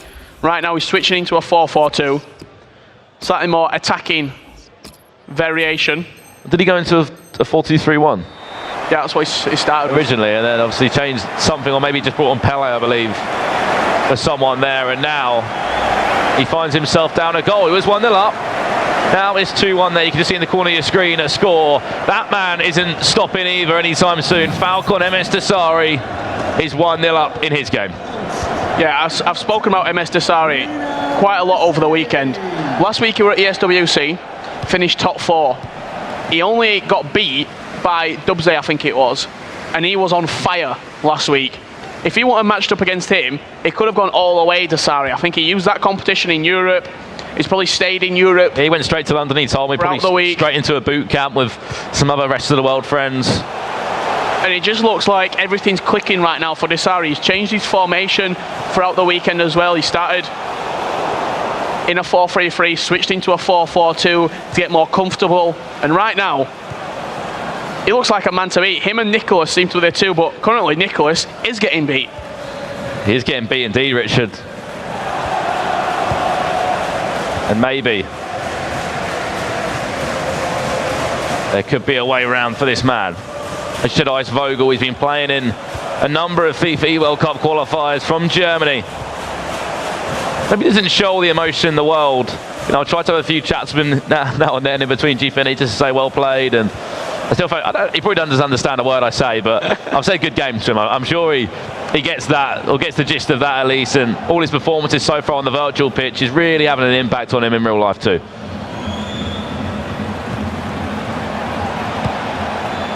Nicholas right now. Is it a case of sometimes you're not used to being in a losing position? How do you bounce back from that? Have you got the skills? Have you got the tactical awareness to bring yourself back? Or will he do it right now? Ronaldo, how has he done that? How has he let the ball just roll across his body like that? Next thing you know, scores a fantastic goal. Of course he's got the tactical awareness to bring himself back. He is arguably the #1 player in the world at FIFA at the minute. Great goal from Look how he did that. How did he just let the ball roll across his body like that? The way that he just turned him, that shows A, confidence in your game, and B, I think that's just a pattern of play that he probably does at home. This man won 160 games out of 116 qualifying. And you were telling me about his record as well on his Ultimate Team account. You said maybe 11 losses reported? 11 losses to about 1,800 wins, we've been told. Let's just preface this as well. He's not lost a game in the tournament. He's not lost a game. He's technically the only unbeaten player. He is the only unbeaten player left in this competition at this moment in time. Janos was until he got knocked out by Megabit. Here we go, nearly there. Just get rid of that Ice Vogel. I'm sure he'll be happy to go into this second game all square at 2-2, and there goes the full-time whistle, Richard. 2-2 the score in that one, and realistically, you have to say that's a kind of fair result, because Nicholas, we saw spells of impact from him, and Ice Vogel, when he had the 2 chances to score, he put them away in the end. And is that going to be a bit of confidence for Ice Vogel? A little bit of disappointment as well, because he did concede quite late on. Yeah, it shows that he can hang with Nicholas. He's probably not really played him before that much. It shows that arguably what everyone's tipping as their favourite, their best player, he's not only matched him and got a 2-2 draw, but arguably should have probably got a better result against him. He was leading for big portions of that game. Don't know if you saw it behind us. There was a shout. I think MS Desari is leading 2-0 on the Xbox semi-final. But in this second leg right now, would you, if you're, I don't think you're allowed to actually coach the players. Yeah. Would you be saying in Ice Vogel's head, more of the same, just do what I do again, bring a similar performance level-wise to what I've just produced there, and maybe I can dethrone Nicholas? If you're Nicholas, you're probably thinking, if I just turn up, play my game, I'm going to win. Well, these are some of the goals, Richard, obviously from that first leg there. Lovely finish from Neymar. That one from Messi found its way through. It's a little portions of space that he found there, and this is what Nicholas can do right now. Look how he did this. I think he may have just hold maybe L2R2. I don't know if that drags him off the ball, maybe something on those lines to do that for him. But right now, surely, Vogel right now is thinking, I know how I can take this man down. I know there's a way. Gottfried, a PlayStation 4 player again, maybe very good friends with Ice Vogel, has had a little chat with him after that game, saying, right, do this, do that. Obviously, if you're from the same nation, you're going to want to support each other. You want to get your nation winning competitions, so there's more publicity there. There's more chances of tournaments over in your country. Well, I was also speaking to Chris Trout about Nicholas, and just on how much he's been winning recently, I think a lot of people want to see him lose, almost, if you're not supporting Nicholas. Very similar to what Man United were doing back in like 2006, 2007, 2008, where they were just winning everything. Premier League, Champions League, whatever it was, they were winning it. People who didn't support Man United wanted to see them lose. Everyone wants to see, someone winning. Them just be dethroned. I think a lot of people want to see how Nicholas copes with a loss. Is there a hidden side where he's going to rage almost, or is there something underlying there with Nicholas? Because we've not seen it. We haven't. He keeps everything to himself. You know, the way he plays, his play styles, his tactics. You know, we don't really see him stream any YouTube or you know, there might be a few tweets in between tournaments and stuff. The man that probably knows the most is Janos. Whether we can get him on the, you know, him on the couch. Yeah, on the couch to let us know, you know, the insights of Nicholas right now. But here we go, about to jump into this second leg, and we are all square at 2-2 here. This is Nicholas's team we're seeing. He's starting with a 4-4-2 on this time, Richard. Yeah, quite interestingly, starting with the formation that he finished with. He started with the 4-2-3-1 in the first leg. That's what he's been playing pretty much all tournament long. Clearly, stylistic matchup, it wasn't really working for him, so he has switched in to a 4-4-2 right now. And second leg tied at 2 goals apiece. Nicholas has made the first change. All to play for right now. Nicholas in that orange strip. And a nice Vogel from right to left. Somebody's playing an FC Dallas kit. I'm not too sure why there, but maybe it's a lucky charm that is working for that man. I think when the players did get assigned their Ultimate Team kits for this event and badges. Early start, maybe. Ice Vogel, back to goal, pull it, penalty, surely. No, he's won the ball. He's won the ball, the referee said there. Question marks over that one. How has that not been given as a penalty? You've got to be asking. He's still down on the floor, injured. So you're speaking about the badges and the kits. When the players did get assigned their accounts for this event, they were all given a badge and a kit. So I think #Harry got given the Liverpool badge. It was completely random. But a lot of them said, I'm not going to change it. That's what's been given to me. I'm not going to tamper with the system. I'm just going to carry on with it. And a man that keeps on scoring nearly. I think that was that Henry at the back post there, or was that R9? I think that might have been Henry, yeah, number 7. Just you can see there, he might actually even be playing. We'll be playing centre midfield, yeah, obviously a 4-4-2. Be out on that right hand side. We know what Henry can do, Richard. We've seen it a number of times. Cut inside from wide, come back in, open up on that finesse. We normally see it on the other side. When he plays out on the left side of midfield, he can open up on that finesse. We see a number of times in big qualification tournaments. Well, we saw at the V4 Gaming Festival, Gabinho, who did go on to win that tournament and take home €40,000. Yeah, he did it 3 times in a row. The only goal he seemed to score was coming in from Henry from the left wing, playing in a 4-4-2, low-driven finesse shot across the goalkeeper, low-driven finesse shot from the outside of the box. That was the goal that he was having great success with, and no one could really defend it. And that's another man that will be in those playoffs. Obviously, he's from Hungary, the Hungarian. You know, a number of FIFA World Cup qualifications there. Rip Torek, he's going to be there as well. He was competing here in Manchester, got the late call up alongside another player, FUT, Tom, who unfortunately couldn't go all the way. However, names are slowly starting to build up for the playoffs, Richard, throughout all these different qualification methods. We've got 8 more players from this tournament on the Xbox, 8 more on the PlayStation 4 as well, Brandon. And Ice Vogel booked his place before this tournament, but could say backed up what we've all been saying about him if he didn't get a chance to catch the G-Fin Elite Series. And we're saying, look out for Ice Vogel. He is a definite contender. He's a fantastic player, and there's a lot of, you know, conspiracy going forward into this big Manchester event. Who would compete, who maybe wouldn't compete. And you can clearly see now there's a reason why certain players that have already got a playoff spot are in this position right now. However, Nicholas hasn't really been able to get a foot on this game so far.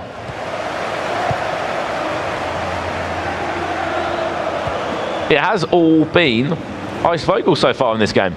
And Nicholas seems to be playing differently to what I've seen from him before. He seems to be playing a lot more aggressive, almost rushing his attacks in the final third. What we've seen before, he takes his time. He works for the possession. He works to bring his opponent out of play. In this game right now, he just seems to be rushing. He seems to be panicking in the final third. Very similar to what we saw against Tex in Barcelona. He seemed to play one style of play all the way up to the high-pressure game, and then it all just sort of came unglued. It came crashing down on him because, you know, F2 Tex was unpredictable there. He obviously, unfortunately, crashed up the competition for him against Remy Martin from USA, who's now at the competition as well. Well, that is well played. Finish it as well with Henry. He knew what he wanted to do there, but just couldn't finish the shot on goal. Dragged wide of the post from Henry. On his strong foot as well, you got to be asking questions. Could have took another touch maybe towards goal and then gone with the low-driven Icevogel could be through now. Ferdinand there probably didn't know too much about that one, but he's just happy to see the ball be cleared away. Great switch of play from Nicholas. He's stuck with Antonio Valencia at right back. We heard Goal Machine talking about why he chose Dani Alves, because of the high overall stats. He likes his fullbacks to be good ball control, good dribbling for that switch of play. And if you had to be nitpicky about that 93 Huller, what is it? Because hashtag Harry didn't start him. Nicholas, ball across, David Hale will just clear it there, but Huller, he's in everyone's team it seems. Yeah, I don't really get not starting Huller. I don't think there is pretty much nothing wrong with him, especially now he has got that 5-star weak foot as well. So going forward, slightly more versatile. We saw hashtag Harry not use Huller at the GFIN Elite Series as well when he did get beat by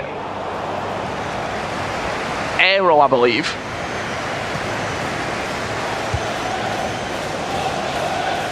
Obviously, it's a case of how you move forward from those competitions. Hashtag Harry, he moved forward after GFIN. ESWC got himself that playoff place. It's set in stone now. No one's taken that ticket away from him. Yeah, we spoke to him at ESWC and he said, if anything, he was looking at the talent pool at ESWC, he said, this could be a good warm-up for Manchester. Obviously, he wanted to qualify at ESWC, but as soon as he knew that it wasn't really in his hands anymore in that third game, switched formations, played with something a little bit differently, went with a 4-2-2. Just got, once again, more LAN experience, more experience playing at a big arena with a lot of lights, with someone telling you when you need to play. Yep. Someone telling you that you've got 2 minutes break at half time. Little things like that you don't get time to practice. You don't have chance to practice when you sat at home. You're not going to get your mum in and say, Mum, tell me I've got to play at 3:30. Someone's telling you have to step up as well, Richard, because there are contracts up for grabs here. Whether he gets re-signed by an organisation, whether you move on somewhere else, there's a full-time job at stake here at half-time between these two. Nothing to celebrate at all. Maybe I said Icevogel started well. To be honest, maybe I was not looking properly. He hasn't even had a shot at goal. Still 2-2 between these two. Nothing to write home about whatsoever in this game. Nicholas and Icevogel all square at half-time in this second leg. And very similar to position to what we saw Nicholas in that quarter-final, Brandon, as well. Up against Gotsuri. He left it late in that in that quarter-final to go through. Looks like he's going to have to leave it later here against Icevogel if he does have any chance of going through to into the console final, I should say. As we know, after this time, if there is a goal, that'll be our first console finalist on paper, in stone, you could say. And whoever wins that one will be in the big, big game. On the big stage with all the audience round them. Here's Icevogel, though. Off the training ground, direct shot from Messi. No, he's going to play out wide, in fact. Ronaldo, can he open up on a finesse? He's taking a deflection somehow. Rude Hullet knew nothing about it, but when you get a little bit of luck that goes your way, take it and move on quickly. Yeah, you talk about a little bit of luck. That's a massive slice of luck. It bounced off Rude Hullet. Off his face, I think, and it went in. He's claiming the goal, and why not claim it? Take it. Could be the difference between taking you into your console final right now. That's what you call off the training ground. He's worked on that. Get the deflection off Hullet, get the angle perfect. I've just got Jimmy Conrad just shaking his head at that goal. Nicholas, an angry one, is his favourite, who we picked to go on, and currently 40 minutes away from crashing out with competition. We know that Nicholas can bounce back from this, though. He's been in a number of tough situations in big games of FIFA. He said about his record at home, it speaks for himself if it's true, only losing, 11 games of FIFA, which is incredible. And winning over 1,500 of them as well.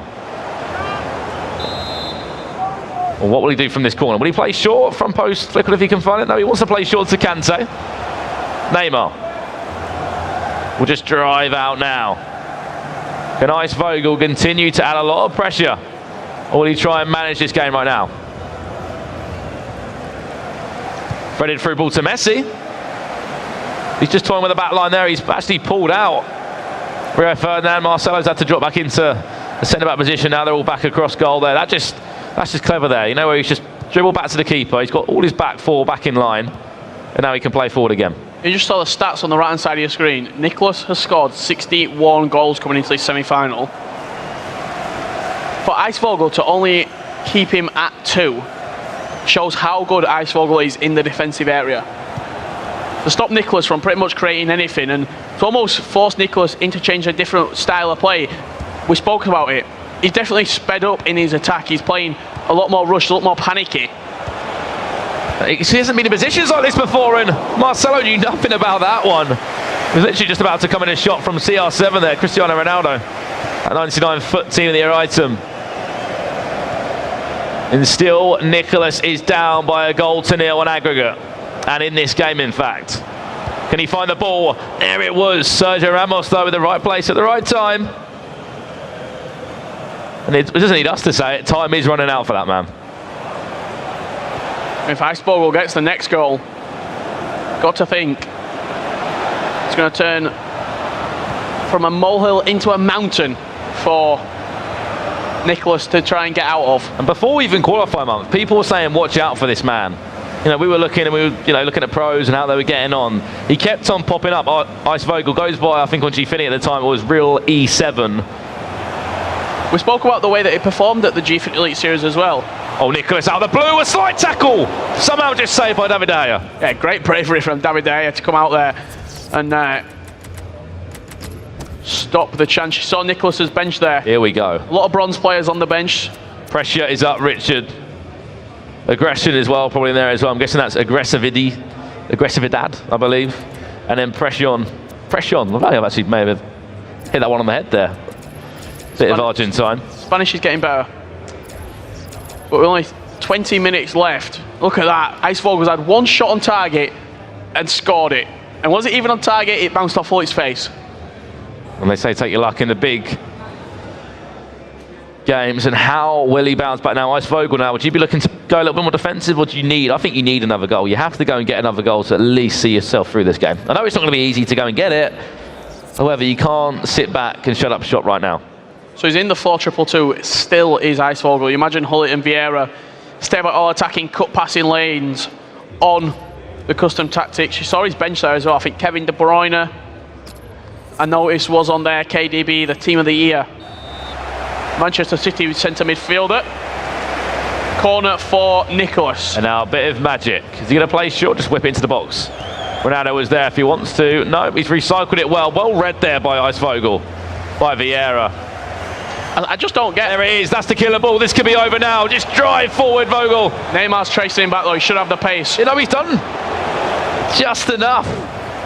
You called it there, Richard. He did do it, in fact. Maybe not the man you'd say to go defend it, but he's certainly got the pace stat on him. Yeah, I don't get why Nicholas has got Ramos on the corners. Maybe someone's not told him. Or maybe he just believes in that. You've got Team of the Year Ramos on taking your set pieces, mate, but... And why would you not have, Ramos in that box? Maybe he just doesn't play short all the time. That might be the difference. He might just not enjoy, obviously, playing straight into the box. He likes playing short, so it's not really a big factor for him. But as we know, if you lose a corner, you can be in a lot of trouble. Possession's given away, then you're chasing the game. And this second leg, this is the, I'd probably say the worst that I've seen Nicholas play in the tournament so far. Not really gone everything clicking going forward. He's kind of run out of ideas, hasn't he? Yeah. And as I said, maybe Gottfried had a few words with Icevogel, just saying, do this, do that. He doesn't like it when you play like this. Also, Dito as well has played Nicholas in the tournament in that Swiss style as well. And the only time those guys would meet would be in the console final, Richard. At the moment, though, Nicholas might be going out. Surely game over! Icevogel might be on his way to making some history right now and being the only person to defeat Nicholas on the big stage. We said Icevogel was a man to watch. This man has got ice running through his veins. He's a cold-blooded killer. He's like a snake. He will seize the opportunity and bite when he needs to. And right now, he's swallowing the biggest prey of the tournament, Nicholas. And he'll be the first man, Richard, as well, to beat him here. First of all, didn't lose in Barcelona. Did lose in Barcelona, sorry, Nicholas, in the grand final, but on his console side, didn't lose a game. Currently, though, it looks like he won't be getting that far in the competition. But this is what Nicholas has to do. He's not used to being in positions like this when he's had to chase the game with no time left. Free at the back, all-out attack probably will be used. A number of different player instructions. He has to go out for it now and chase the game. Yeah, it's definitely doable for Nicholas. He can get back into this game. I think he's going with the 3-5-2 formation. Maybe even go more attacking than that. Maybe going to a 3-4-2-1. That seems to be the formation that a lot of pros do switch into when they need late goals.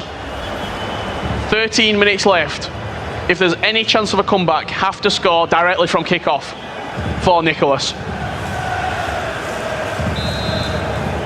Onto ultra attacking as well. Well, you saw the goal time there, Richard. 78 minutes in game. Now or never for that man. And here he comes, the Argentine. Needs something special right now. Ice Vogel, everyone behind that ball, I'm sure. Just look on the mini-map at the bottom. No one is in Nicholas's half just until now. Because they want to defend. He doesn't need to go and score, but Nicholas needs a goal. Play it to the back post, come back inside. What a goal! What a goal there. Knew exactly what he wanted to do. And maybe the comeback could be on right now. Low driven pass to the edge of the box. Neymar, first time finish. Look at that for a finish, Richard. Hold the phone, Brandon. This game is not over yet. 8 minutes on the clock. Ice Vogel does have kickoff. Let's see. Does he go forward? Does he try and hold and retain possession? Offside trap getting spammed by Nicholas to try and force his players up. Play the high press. Get in the face of your opposition. Ensure that he can get as many people high as possible to intercept that ball and create a counter-attack or maybe a chance to goal. Ice Vogel now. Imagine the pressure this man is under right now to make some history, to be the only person to knock out Nicholas. He's won a free kick in quite a good area. This is probably where he wants it. Just get it as far away from my goal as possible. Going into the custom tactics, imagine it goes to 100. 100 pressure, 100 aggression. Oh, here we go now. Aggression is up, pressure is up, now or never to stay unbeaten. If he pulls this one back, you just have a slight feeling he might go into extra time and pinch it. Everyone forward for Nicholas. Into the player instructions. But how do you counter it as well on the other side of things? So we can't see. So what he's just done there, he's put Marcelo into left centre mid, he's put Hullet into left mid. In the 3-4-1-2. Kante's playing right centre mid. I think that's so he can put the play instructions on Hullet for him to get further forward, to stay forward, rather than having Marcelo in that position. He'd probably thinking, if I'd rather chance fall to Hullet rather than Marcelo in that area. Also, he loves a back post cross, so he'd rather have Hullet arriving at the back post rather than Marcelo. Oh my. He nearly could have just lost possession there, Ice Vogel. Look at the pressure, look at the aggression right now. We know the in-game stats to have been changed, the custom tactics to ensure that Nicholas can get back on this ball. Ice Vogel just defend, maybe even go and get yourself a goal and conclude this game. Who will go into that console final and be the first player to be in there now? He's got lost a chance. The ball. Here comes Nicholas right now. Great tackle. Intercepted, added time of 3 minutes. Vogel will be hoping for 2. Just win back the ball, Nicholas, and try and cause some disruption right now. That was a chance, but a great recovery tackle from Sergio Ramos. On the wrong side now, Ice Vogel. Conclude this game, wrap it up right now. Referee, are we playing on? One more attack. One more chance. Surely not now. Ronaldo into Neymar, intercepted, and that's the full-time whistle. Nicholas has been defeated, and Ice Vogel will be the first man in that console final right now. That's the first bit of emotion we've seen from Nicholas, because he's not used to losing games on the big stage. Nicholas is human. He bows out of the competition at the semi-final stage. And that man, who we've been talking about all tournament long, he's just been biding his time. He's been waiting for the big opportunity. He seized it with both hands. Ice Vogel into the final of the PS4. There's a reason as well that people have been saying, watch out for Ice Vogel. He's coming on the scene now, and there's a reason why people are looking out for him, saying, watch out for that German. Doesn't play FIFA like we know, doesn't show any reactions. And, you know, commiserations to Nicholas right now. You know, someone has to be stopped occasionally. As you said, there's people out there that would have wanted to see him go out the competition, but, you know, it's an unbelievable spectacle to see, you know, from a commentary point of view. This man that's just, you know, unbeatable a number of times. Obviously, let's have a look at some of those replays there and some of the big chances from that game. Yeah, just got to tip your hat to Ice Vogel. That was a goal that did break the deadlock in the second leg. Very fortunate deflection off Ruud Gullit. Low-driven finesse from Neymar, doubled his lead. And we thought a comeback was on the cards. First time shot from Neymar into the top net from Nicholas, but it just wasn't meant to be. There was no fairy tale story in the end. Ice Vogel ruins his run and moves on to the final. Well, here we go. This is the second, well, the other second, obviously, the other semi-final was over on the Xbox side of things. Now it's Goal Machine up against MS Dasari. The second leg we will be about to jump into there. The Saudi Arabia